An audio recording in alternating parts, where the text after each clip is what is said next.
Hello friends, ladies and gentleman എന്നൊന്നും പറഞ്ഞു തുടങ്ങാൻ എനിക്ക് തോന്നുന്നില്ല. കാരണം ഞാനിന്ന് നിൽക്കുന്നത് മെക്കാനിക്സിന്റെ ലോകത്താണ്. ഇവിടെ നിന്ന് നോക്കുമ്പോൾ ഞാൻ കാണുന്നത് കുറേ അധികം ഇരുകാലി മൃഗങ്ങളെയാണ്. ഓക്കെ, ഭൂമി അതിന്റെ സെൻട്രലിലേക്ക് നിങ്ങളുടെ ഭാരത്തിനെ അട്രാക്ട് ചെയ്യാൻ ശ്രമിക്കുമ്പോൾ ആ ഭാരത്തിനെ ഇരുകാലുകളിലൂടെ ഭൂമിയിലേക്ക് ട്രാൻസ്ഫർ ചെയ്ത് വിടുകയും നടന്നു തുടങ്ങുമ്പോൾ കാലുകൾക്കിടയിൽ നിങ്ങളുടെ സെൻട്രോട് ഉറപ്പുവരുത്തി മറിഞ്ഞു വീഴാതിരിക്കാൻ ബാലൻസ് ചെയ്യുന്ന ഭാരങ്ങളായിട്ട് മാത്രമാണ് മെക്കാനിക്സിന്റെ ലോകത്ത് നിന്ന് ചുറ്റുമുള്ള മനുഷ്യനെ നോക്കി കാണുമ്പോൾ നമുക്ക് മനസ്സിലാവുക.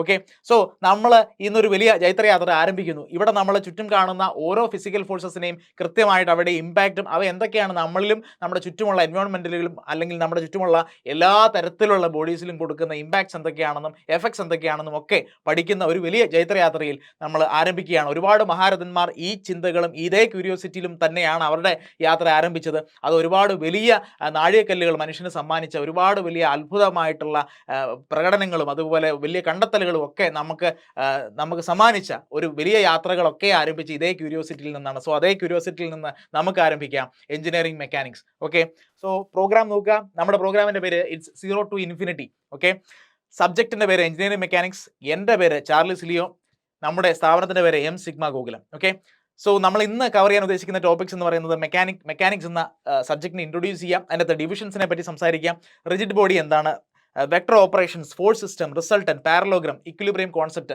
ഇത്രയൊക്കെ കാര്യങ്ങളാണ് ഞാൻ ഇന്ന് നിങ്ങളുടെ മുന്നിൽ ഡിസ്കസ് ചെയ്യാൻ ആഗ്രഹിക്കുന്നത്.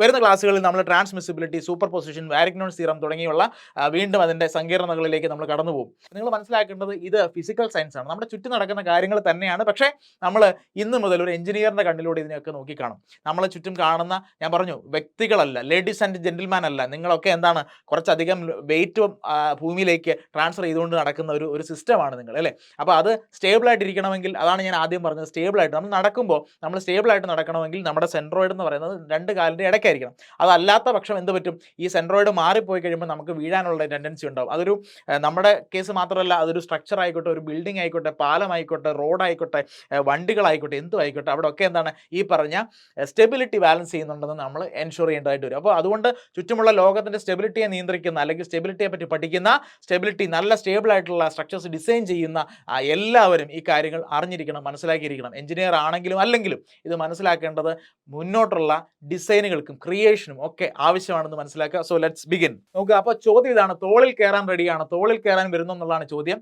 അത് ആദ്യം പറഞ്ഞ ആരാണ്? ന്യൂട്ടൺ തന്നെ പറഞ്ഞു, അല്ലേ? എനിക്ക് മുമ്പേ പോയ ഒരുപാട് ജയൻസ്, അല്ലെ, വലിയ മാടന്മാരുടെ പുറത്ത് കയറി നിൽക്കാനുള്ള അവസരം കിട്ടിയതുകൊണ്ടാണ് ഞാൻ ഒരുപാട് ദൂരം എനിക്ക് കാണാൻ സാധിച്ചതെന്ന് ന്യൂട്ടൺ പറഞ്ഞു നമ്മുടെ അടുത്ത്. അപ്പോൾ അതേ ന്യൂട്ടൺ മറ്റൊരു ജയൻ്റ് ആകുകയും അതിനെക്കാട്ടിലും വലിയ ജയൻ്റ് പിന്നീട്, അതായത് ആൽബർട്ട് ഐൻസ്റ്റീനെ പോലുള്ളവർ പിന്നീട് ഈ ന്യൂട്ടൻ്റെയും ചുമലിൽ കയറി നിൽക്കുകയൊക്കെ ചെയ്തിട്ടുണ്ട്. അത് നമുക്കറിയാം. ഇപ്പോൾ നമ്മളുടെ അവസരം എന്ന് പറയുന്നത് ഈ പറയുന്ന എല്ലാ ജയൻസും നമ്മുടെ മേളിൽ നിൽപ്പുണ്ട്, ഇവരുടെയൊക്കെയും പുറത്ത് കയറി ഈ തോളത്ത് കയറാനായിട്ട് നിങ്ങൾ വരുന്നു എന്നുള്ളതാണ് ചോദ്യം. അപ്പോൾ എങ്ങനെ പോവല്ലേ? അപ്പോൾ തോളത്ത് കയറുന്നൊക്കെ കൊള്ളാം, ചെവി കടിക്കാതെ നോക്കുക. നമ്മൾ സ്റ്റാർട്ട് ചെയ്യുകയാണ്. യെസ്, അപ്പോൾ എഞ്ചിനീയറിംഗ് മെക്കാനിക്സ്. അപ്പോൾ എഞ്ചിനീയറിംഗ് മെക്കാനിക്സ് എന്താണെന്ന് പറഞ്ഞു തരണം, അല്ലേ? അതാണ് നമ്മുടെ സ്റ്റാർട്ടിംഗ് പോയിന്റ്. അപ്പോൾ മെക്കാനിക്സ് എന്താണെന്ന് അറിയണമെങ്കിൽ ആദ്യം സയൻസ് എന്താണെന്ന് അറിയണം. സയൻസ് എന്ന് പറയുന്നത് എന്താണ്? Growth of ideas through observations and experimentations എന്നുള്ളതാണ് സയൻസ്. മനസ്സിലായില്ലേ? ഒരുപാട് ആശയങ്ങൾ അതെങ്ങനെയാണ് വളരുന്നത്? എക്സ്പെരിമെന്റേഷനിലൂടെ, ഓക്കെ, നമ്മുടെ ഒബ്സർവേഷനിലൂടെ ഒക്കെയാണ് നമ്മൾ അത് വളർത്തുന്നത്. അപ്പോൾ ആ ശാസ്ത്രശാഖ, ആ ശാഖയെ നമ്മൾ സയൻസ് എന്ന് വിളിക്കുന്നു. ആ സയൻസിന്റെ ഉള്ളിൽ തന്നെ മനുഷ്യകുലത്തിന് പ്രയോജനകരമായിട്ടുള്ള രീതിയിൽ നമ്മുടെ കണ്ടെത്തലുകളെ ഉപയോഗിക്കുന്ന ഒരു ഏരിയയാണ് അപ്ലൈഡ് സയൻസ് എന്ന് പറയുന്നത്. ഓക്കെ, സോ അപ്ലൈഡ് സയൻസിനകത്ത് വീണ്ടും ഫർദർ ആ അപ്ലൈഡ് സയൻസ് എന്ന് പറയുന്ന ഒരു വലിയ ലോകത്തിനകത്ത് ഒരു ചെറിയ ഏരിയ ആണ്, ഫിസിക്കൽ സയൻസിന്റെ ഏരിയ ആണ് എഞ്ചിനീയറിംഗ് മെക്കാനിക്സ് എന്ന് പറയുന്നത്. ഓക്കെ, സോ മെക്കാനിക്സിൽ നമ്മൾ ഡീൽ ചെയ്യുന്നത് മനുഷ്യന് പ്രയോജനകരമായിട്ടുള്ള ശാസ്ത്രമായിരിക്കണം. അത് എന്താണ്? ചുറ്റുമുള്ള ഫോഴ്സസ് ഒരുപാട് ഫോഴ്സസ് ഉണ്ട്, അല്ലേ? എല്ലാ തരത്തിലുള്ള ഫോഴ്സസിനെ പറ്റി നമ്മൾ സ്റ്റഡി ചെയ്യണം. ന്യൂട്ടൺ ചേട്ടൻ പറഞ്ഞതുപോലെ ഈ ഫോഴ്സിന് പലതും ചെയ്യാനുണ്ട്, അല്ലേ? റെസ്റ്റിലിരിക്കുന്നതിനെ മൂവ് ചെയ്യിക്കുന്നതിനെ നിർത്താനും, അല്ലേ? യൂണിഫോം സ്പീഡിൽ പോകുന്നതിനെ ആക്സലറേറ്റഡ് മോഷനിലേക്ക് പോകാനും, അതുപോലെ ഷേപ്പ് മാറ്റാനും, ഒരു ബോഡിയുടെ ഷേപ്പ് മാറ്റാനും, ഒരു ബോഡിയെ ഡിഫോം ചെയ്യിക്കാനും ഒക്കെ കഴിവുള്ള ഒരു എക്സ്റ്റേണൽ എഫക്റ്റ് ആണ് ആക്ച്വലി ഫോഴ്സ്, അല്ലേ? അപ്പോൾ എന്താണ് ഫോഴ്സ് എന്നും നിങ്ങൾക്ക് മനസ്സിലായെന്ന് ഞാൻ വിശ്വസിക്കുന്നു. സോ സ്ലൈഡിലേക്ക് നിങ്ങൾ നോക്കുക. അപ്പോൾ നിങ്ങൾക്ക് കാണാം, science is the growth of ideas through observation and experimentation, and applied science is the area of science used for practical utility and services of mankind.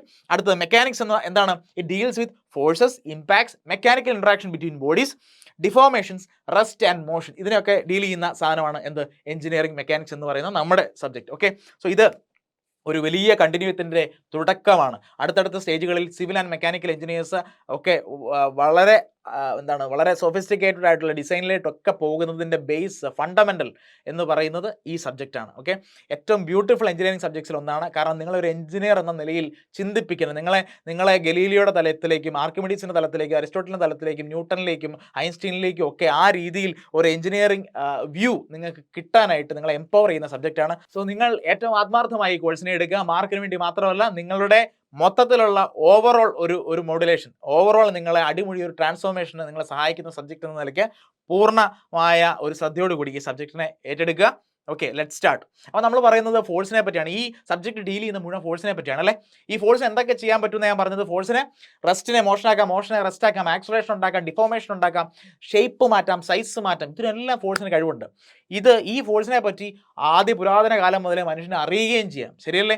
നമ്മൾ പുരാണങ്ങളിലൊക്കെ നോക്കിയാലും ഫോഴ്സസിനെ എങ്ങനെയാണ് തിരിച്ചിരിക്കുന്നതെന്ന് അറിയാമോ? ഫോഴ്സിന് 3 ഭാവങ്ങളാണ് ഉള്ളത്. ഓക്കെ, ഇപ്പോൾ ക്രിസ്ത്യൻസ് പിതാവ് പുത്രൻ പരിശുദ്ധാത്മാവ് എന്ന് പറയുന്ന പോലെ, അല്ലെങ്കിൽ ഹിന്ദു മിതോളജിയിൽ ബ്രഹ്മാവ് വിഷ്ണു അല്ലെങ്കിൽ മഹേശ്വരൻ എന്ന് പറയുന്നത് പോലെ ഒരു ട്രയോളജി അല്ലേ, ഒരു 3 ഭാവമാണ് ഫോഴ്സസ് നമ്മൾ പ്രകൃതിയിൽ കാണുക. അതൊന്ന് ക്രിയേഷൻ്റെതാണ്, ക്രിയേഷൻ. 2 മെയിൻ്റനൻസ്, അതിൻ്റെ ഓർഡർ മെയിൻറ്റെയിൻ ചെയ്യുക, പ്രിസർവ് ചെയ്യുക എന്നുള്ളതാണ്. മൂന്നാമത്തേത് ഡിസ്ട്രക്ഷൻ ആണ്. അപ്പോൾ ഇത് തന്നെയാണ് നമ്മൾ പ്രകൃതി കാണുന്നത് അല്ലേ. നമ്മൾ ഈ 3 ഭാവങ്ങളാണ് ഫോഴ്സസിൽ കാണുക പലപ്പോഴും. അപ്പോൾ നമ്മൾ എഞ്ചിനീയേഴ്സ് നമ്മൾ ഡിസൈൻ ചെയ്യുന്ന ഒരു സ്ട്രക്ചർ നമ്മൾ അതിനെ ക്രിയേറ്റ് ചെയ്യുന്നു. ആ ക്രിയേറ്റ് ചെയ്താൽ മാത്രം പോരാ, ഒരു പാലം, ഒരു ബിൽഡിംഗ് അല്ലേ, അല്ലെങ്കിൽ ഒരു മെഷീനറി, ഇതൊക്കെ നമ്മൾ ഡിസൈൻ ചെയ്യുമ്പോൾ ആ ഡിസൈൻ ചെയ്യുന്നത് ഏറ്റവും പരമോന്നതമായ ഏറ്റവും ബെസ്റ്റ് ക്രിയേഷൻ ആയിരിക്കണം.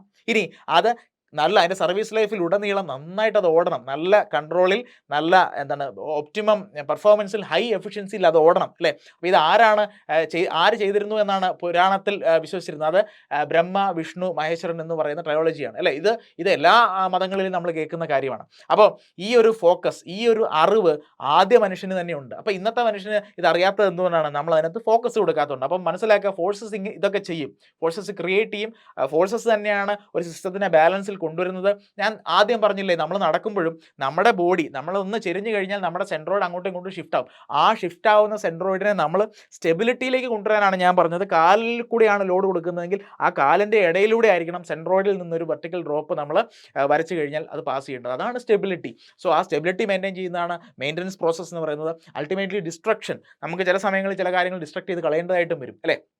അപ്പോൾ ഇതെല്ലാം ഒരു എഞ്ചിനീയറുടെ പ്രവർത്തിയാണ്. ഇതുകൊണ്ടാണ് മനുഷ്യൻ ദൈവത്തോളം എത്തുന്നു എഞ്ചിനീയറിങ്ങിലൂടെ എന്ന് പറയുന്നത്. ഓക്കെ, സോ നമ്മൾ ലേണേഴ്സ് ഓഫ് എഞ്ചിനീയറിംഗ് മെക്കാനിക്സ് നമ്മൾ ഫോഴ്സിനെ ക്ലാസിഫൈ ചെയ്യുമ്പോൾ പല രീതിയിൽ ക്ലാസിഫൈ ചെയ്യാം.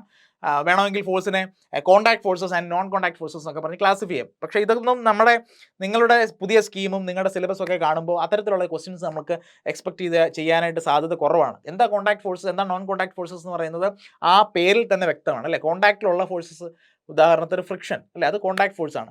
ഇനി നോൺ കോൺടാക്ട് ഫോഴ്സസ് എന്ന് പറയുന്നത് ഏതായിരിക്കും? Gravitational force. കോൺടാക്ട് ഇല്ലെങ്കിലും അതിനകത്ത് ഒരു ഫോഴ്സ് ആക്ട് ചെയ്യുന്നുണ്ട്. അപ്പം അത് നിങ്ങൾക്ക് എളുപ്പത്തിൽ പറയാവുന്നതേ ഉള്ളൂ. ഇനി മുന്നോട്ട് പോകുമ്പോൾ മെക്കാനിക്സിന് തന്നെ പല ശാഖകളുള്ളതായിട്ട് നമുക്ക് മനസ്സിലാക്കാം. മെക്കാനിക്സിൻ്റെ ശാഖകളെ പറ്റി മനസ്സിലാക്കണമെങ്കിൽ ഇവിടെ ഒരു ചാർട്ട് നിങ്ങൾ നോക്കൂ, സ്ക്രീൻ നോക്കൂ.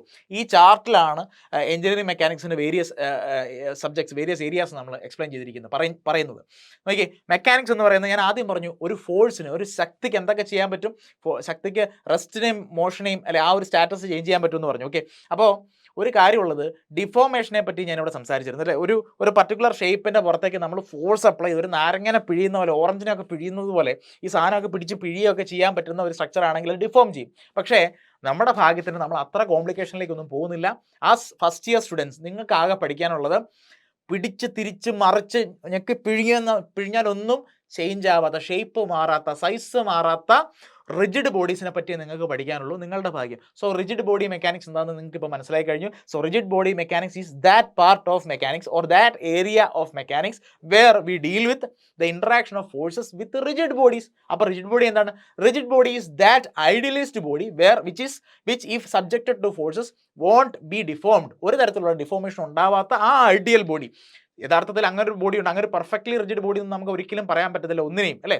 എല്ലാറ്റിനെയും നമുക്ക് ഡിഫോം ചെയ്യിപ്പിക്കാൻ പറ്റും. ഫോഴ്സിൻ്റെ മാഗ്നിറ്റ്യൂഡ് കൂട്ടിയാൽ മതി, ശരിയല്ലേ. അപ്പോൾ പക്ഷേ ഐഡിയലൈസ് ചെയ്യുമ്പോൾ നമ്മൾ ഇങ്ങനെയാണ് പറയുക, റിജിഡ് ബോഡി എന്ന് പറയുന്നത് ഫോഴ്സ് കൊടുത്താൽ ഡിഫോം ചെയ്യാത്ത ബോഡി റിജിഡ് ബോഡി. ആ ബോഡിയിലുള്ള ഫോഴ്സസിൻ്റെ ഇമ്പാക്ട്, ആ ബോഡിയിൽ ഫോഴ്സസിന് എന്ത് ഇമ്പാക്റ്റ് ആയിരിക്കും ഉണ്ടാകുക? ഒരു ബോഡി എയിൽ നിന്ന് ബിയിലേക്ക് മൂവ് ചെയ്യുന്നു, അല്ലെങ്കിൽ ഒരു ബോഡി ഞാൻ മേളിൽ നിന്ന് താഴേക്ക് എടുത്തിടുന്നു, ഒരു പന്തെടുത്തിടുന്നു എന്ന് പറയുന്ന പ്രോബ്ലം, അത് ഇത്ര സെക്കൻഡ് കൊണ്ട് ഇത്ര ദൂരം സഞ്ചരിച്ചു എന്നൊക്കെ പറയുന്ന പ്രോബ്ലത്തിൽ ആ പന്തിന് ഡിഫോർമേഷൻ ഉണ്ടാകുന്നതായിട്ട് നമ്മൾ സങ്കല്പിച്ചിട്ടേ ഇല്ല അല്ലേ. പ്ലസ് 1 ഫിസിക്സിൽ നമ്മൾ പഠിക്കുമ്പോൾ ആ പന്തിന് എന്തെങ്കിലും ഡിഫോർമേഷനെ പറ്റി നമ്മൾ പറഞ്ഞു ഇല്ല. അത് നിലത്തിടിക്കുന്ന പോയിന്റ്, അതിനിടയ്ക്കുന്ന സമയം, അല്ലെങ്കിൽ നിലത്ത് കുത്തിയിട്ട് വീണ്ടും റീബൗണ്ട് ചെയ്യുന്ന പ്രോബ്ലം ഒക്കെ നമ്മൾ പറയുമ്പോൾ ഒരിക്കലും നമ്മൾ അതിൻ്റെ മാസ് കുറയുന്നതായിട്ടോ കൂടുന്നതായിട്ടോ വോളിയം മാറുന്നതായിട്ടോ ഡിഫോം ചെയ്യുന്നതായിട്ടോ ഒന്നും സംസാരിച്ചിട്ടില്ല. സോ ആക്ച്വലി നമ്മളവിടെ പഠിച്ചത് എന്താണ്? റിജിഡ് ബോഡി മെക്കാനിക്സ് തന്നെയാണ്. സോ റിജിഡ് ബോഡി മെക്കാനിക്സ് എന്താണെന്ന് നിങ്ങൾക്ക് മനസ്സിലായി കഴിഞ്ഞു എന്ന് ഞാൻ വിശ്വസിക്കുന്നു. സോ റിജിഡ് ബോഡി മെക്കാനിക്സ് എന്നൊന്നുണ്ടെങ്കിൽ അപ്പോൾ ഡിഫോമബിൾ ബോഡി മെക്കാനിക്സ് എന്നൊന്നും ഉണ്ടാവണ്ടേ? അപ്പോൾ അത് കുറച്ചുകൂടി കോംപ്ലക്സ് ആയിട്ടുള്ള ഒരു ഏരിയയാണ് അതായത് ഡിഫോമബിൾ ബോഡി മെക്കാനിക്സ്. അത് നിങ്ങൾക്ക് പഠിക്കാനില്ല. വീണ്ടും ഫർദർ അടുത്ത ലെവലിലേക്ക് പോകുമ്പോൾ വേണമെങ്കിൽ ഫ്ലൂയിഡ് മെക്കാനിക്സ് എന്നൊരു ശാഖ കൂടി നമുക്ക് പറയാം. അവിടെ എന്താണ്? ഫ്ലൂയിഡ്സിൽ ഫോഴ്സസ് ആക്ട് ചെയ്യുമ്പോൾ, ഫോർ ഇൻസ്റ്റൻസ് വെള്ളം, ഓക്കെ, ആ വെള്ളത്തിലേക്ക് പല ഫോഴ്സസ് വരാം അല്ലേ. അപ്പോൾ വെള്ളം എങ്ങനെയൊക്കെ അതിനെ ആക്ട് ചെയ്യുന്നു, എങ്ങനെ റിയാക്ട് ചെയ്യുന്നു, എങ്ങനെയൊക്കെ റെസിസ്റ്റൻസ് ഓഫർ ചെയ്യുന്നു. ഫോർ ഇൻസ്റ്റൻസ് നമ്മൾ കുറേ വെള്ളത്തിനെ നമ്മളൊരു ഡാം വെച്ച് തടയുകയാണ്, ഓക്കെ, അല്ലെങ്കിൽ ആ ഡാമിൻ്റെ ഗേറ്റ്സ് അതിനെ തടയുകയാണ്. അപ്പോൾ വെള്ളം തിരിച്ചിങ്ങോട്ടൊരു പ്രഷർ കൊടുക്കും, ശരിയല്ലേ. അപ്പോൾ ഇങ്ങനെ ഉള്ള ഇൻസ്റ്റാളേഷൻസ് ഒക്കെ വഴി അല്ലെങ്കിൽ എന്തെങ്കിലുമൊക്കെ മൂവ്മെൻറ്റ്സ് ഒക്കെ വഴി വെള്ളത്തിലേക്ക് ഉണ്ടാകുന്ന ഫോഴ്സസും അതിൻ്റെ ഇമ്പാക്ട്സും ഒക്കെ നമ്മൾ ഫ്ലൂയിഡ് മെക്കാനിക്സിൽ പഠിക്കും. ഓക്കെ, അപ്പം നിങ്ങളുടെ ഫോക്കസ് എവിടെയാണ്? റിജിഡ് ബോഡി മെക്കാനിക്സ് ആണ്. ഓക്കെ, സോ നമ്മൾ സയൻസിൽ നിന്ന് അപ്ലൈഡ് സയൻസിലേക്ക് വന്നു, അപ്ലൈഡ് സയൻസിൽ നിന്ന് എഞ്ചിനീയറിംഗ് മെക്കാനിക്സിലേക്ക് വന്നു. എഞ്ചിനീയറിംഗ് മെക്കാനിക്സിനകത്ത് തന്നെ റിജിഡ് ബോഡി മെക്കാനിക്സ് ആണ് നമ്മൾ ഫോക്കസ് ചെയ്യുന്നതെന്ന് പറഞ്ഞാൽ നമ്മൾ വീണ്ടും അകത്തേക്ക് കയറി പോവുകയാണ് അല്ലേ. ഇനി റിജിഡ് ബോഡി മെക്കാനിക്സിൽ എത്തി നിൽക്കുമ്പോൾ വീണ്ടും പല ശാഖകളുണ്ട്. അതിനകത്തുള്ള പ്രധാനപ്പെട്ട ഏരിയാസ് ഏതൊക്കെയാണെന്ന് വെച്ചാൽ ഇത് നിങ്ങൾക്ക് വേണമെങ്കിൽ എക്സാമിന് ചോദിക്കുക. അതായത് മെയിൻ ക്ലാസിഫിക്കേഷൻ അല്ലെങ്കിൽ എന്താണ് എഞ്ചിനീയറിംഗ് മെക്കാനിക്സ് ആൻഡ് ക്ലാസിഫിക്കേഷൻസ്, അത് ചോദ്യം വന്നു കഴിഞ്ഞാൽ ഇനിയുള്ള കാര്യം വളരെ ശ്രദ്ധിക്കുക. എഞ്ചിനീയറിംഗ് മെക്കാനിക്സ് എന്താണെന്ന് നമ്മൾ പറഞ്ഞു അല്ലേ. ഇമ്പാക്റ്റ് ഓഫ് ഫോഴ്സസ് അല്ലെങ്കിൽ mechanical interaction of forces between bodies, അതൊക്കെയാണ് നമ്മൾ എഞ്ചിനീയറിംഗ് മെക്കാനിക്സ് പഠിക്കുന്നത്. ദാറ്റ് സ്ട്രീം അല്ലെങ്കിൽ that area within applied science എന്നൊക്കെ നമുക്ക് പറയാൻ ഡെഫിനിഷൻ അറിയാം. ഫർദർ റിജിഡ് ബോഡിയുടെ കേസ് ഞാൻ പറഞ്ഞു കഴിഞ്ഞു. വീണ്ടും ഉള്ളിലേക്ക് പോകുന്ന കാര്യം ഞാൻ പറഞ്ഞു. ക്ലാസിഫിക്കേഷൻ എന്ന് പറയുന്നത് എന്താണ്? ക്ലാസിഫിക്കേഷൻ എന്ന് പറയുന്നത് ബേസിക് ക്ലാസിഫിക്കേഷൻ സ്റ്റാറ്റിക്സും ഡൈനാമിക്സും. ഓക്കെ, എന്താ സ്റ്റാറ്റിക്സ് എന്ന് പറഞ്ഞു കഴിഞ്ഞാൽ സ്റ്റാറ്റിക്, നമ്മൾ സ്കൂളുകളിലൊക്കെ പഠിക്കുമ്പോഴത്തേക്ക് നമ്മൾ അപ്പുറത്ത് കുട്ടികളെ സ്റ്റാച്യു എന്നൊക്കെ ഒരു സംഗതി പറയാറുണ്ട്. ആ സ്റ്റാച്യു തന്നെയാണ് ഈ സ്റ്റാറ്റിക്സ്. അതായത് നമ്മൾ അനങ്ങാതെ നിൽക്കുന്നു, ബോഡി അനങ്ങാതെ നിൽക്കുന്നു. ഏത് ബോഡിയാ? റിജിഡ് ബോഡി അനങ്ങാതെ ഇരിക്കുമ്പോൾ അതിലേക്ക് ഫോഴ്സസ് ആക്ട് ചെയ്യുമ്പോഴുള്ള ഇമ്പാക്റ്റുകൾ. അപ്പോൾ അതിനകത്ത് നമുക്ക് വേണമെങ്കിൽ ഇക്വിലിബ്രിയം കോൺസെപ്റ്റ്സും റിസൾട്ടന്റ് ഓഫ് ഫോഴ്സ് കോൺസെപ്റ്റ്സും ഒക്കെ നമ്മൾ പഠിക്കും. സോ സ്റ്റാറ്റിക്സ് എന്താണെന്ന് ചോദിച്ചു കഴിഞ്ഞാൽ is that specialization or that area within engineering mechanics where we deal with the mechanical interaction of bodies and അല്ലെങ്കിൽ impact of forces when the body is stationary. Body move ചെയ്യാത്ത അവസ്ഥയിൽ ആ ബോഡിയിലുള്ള ഫോഴ്സസിൻ്റെ ഇമ്പാക്റ്റുകളെ പഠിച്ചു കഴിഞ്ഞാൽ അത് സ്റ്റാറ്റിക്സ് ആണ്. ഇതുപോലെ തന്നെ നമ്മൾ ഡൈനാമിക്സ് എന്നൊരു ഏരിയ ഉണ്ട്. അപ്പോൾ ഒരു ഏരിയ സ്റ്റാറ്റിക്സ് ആണ്. അപ്പോൾ എഞ്ചിനീയറിംഗ് മെക്കാനിക്സിൻ്റെ ഫസ്റ്റ് ഏരിയ എന്ന് പറയുന്നത് സ്റ്റാറ്റിക്സ് ആണ്, സെക്കൻഡ് ഏരിയ എന്ന് പറയുന്നത് ഡൈനാമിക്സ് ആണ്. സോ ഡൈനാമിക്സ് എന്ന് പറഞ്ഞു കഴിഞ്ഞാൽ അതിനകത്തൊരു മൂവ്മെൻറ്റ് ഉണ്ട് അല്ലേ. അതിനകത്തൊരു മൂവ്മെൻറ്റ് ഉണ്ട്. ഇനി മൂവ് ചെയ്യുന്ന ബോഡിയിലുള്ള ഫോഴ്സിൻ്റെ ഇൻട്രാക്ഷൻസും ഫോഴ്സിൻ്റെ ഇമ്പാക്റ്റും അതിൻ്റെ മോഷൻ, അതിൻ്റെ റെസ്റ്റ്, അതിൻ്റെ ഡിഫോർമേഷൻ, ഇതിനെപ്പറ്റി എല്ലാം പഠിക്കുന്ന ഏരിയ ആണെന്ത്? ഡൈനാമിക്സ്. ഓക്കെ, ഇനി ഡൈനാമിക്സിനെ തന്നെ വീണ്ടും രണ്ടായിട്ട് തിരിച്ചിട്ടുണ്ട്. അതിനകത്ത് കൈനറ്റിക്സ് ഉണ്ട്, കൈനമാറ്റിക്സ് ഉണ്ട്. നിങ്ങൾക്ക് സ്ക്രീനിൽ കാണാമെന്ന് ഞാൻ വിശ്വസിക്കുന്നു. അവിടെ കൈനറ്റിക്സ് ആൻഡ് കൈനമാറ്റിക്സ് ഉണ്ട്. ഇനി എന്താ കൈനറ്റിക്സ്, എന്താ കൈനമാറ്റിക്സ്? കൈനറ്റിക് എനർജി നിങ്ങൾ കേട്ടിട്ടുണ്ട്. കൈനറ്റിക് എന്ന വാക്ക് ഒരു മോഷൻ അല്ലെങ്കിൽ മൂവ്മെൻറ്റ് എന്നുള്ള ഒരു സൂചനയാണ് തരുന്നത്.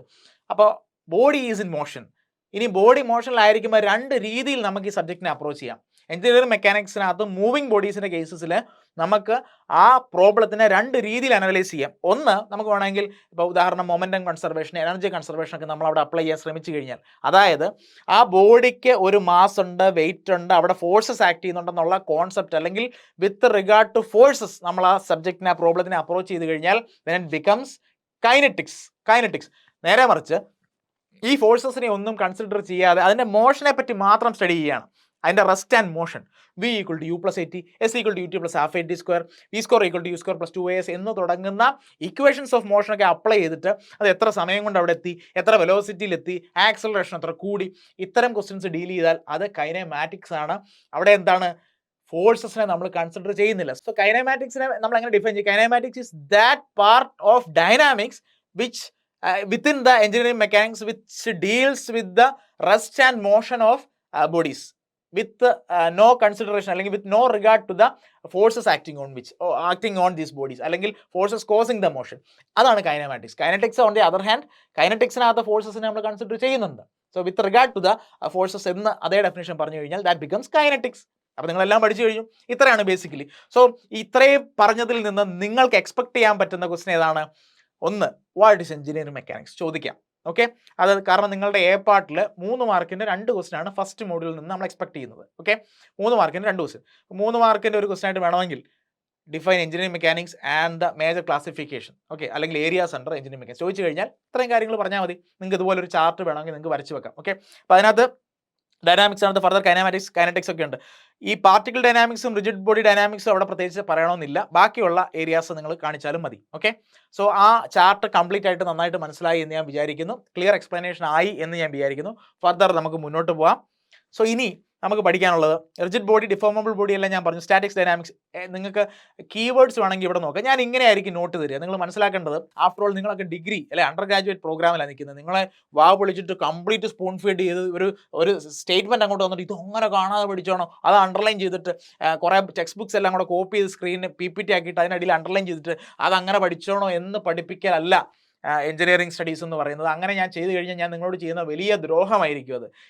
എൻ്റെ ഉദ്ദേശം എന്താണ്? നിങ്ങളെ ഈ പറഞ്ഞ പോലെ ജയൻസിൻ്റെ ഷോൾഡർ കൊണ്ട് ഇരുത്തി കൊടുക്കുക എന്നുള്ളതാണ്. നിങ്ങൾ അവിടെ നിന്ന് ലോകത്തെ കാണണം. അവിടെ നിന്ന് എല്ലാ കാര്യങ്ങളിലും കാണുമ്പോൾ നിങ്ങളൊരു നല്ല എഞ്ചിനീയർ ആയിട്ട് ഡെവലപ്പ് ചെയ്ത് ട്രാൻസ്ഫോം ചെയ്ത് വന്നാൽ നിങ്ങൾക്ക് നിങ്ങളുടെ ഐഡിയാസ് ഈ ലോകത്തിന് കോൺട്രിബ്യൂട്ട് ചെയ്യുന്ന തരത്തിൽ അത് അപ്ലൈ ചെയ്യാനായിട്ട് പറ്റും. ആ ലെവലിലുള്ള എംപവർമെൻ്റ് ആണ് ഈ എഡ്യൂക്കേഷൻ കൊണ്ട് ഉദ്ദേശിക്കുന്നത്, സ്പൂൺ ഫീഡിങ് അല്ല.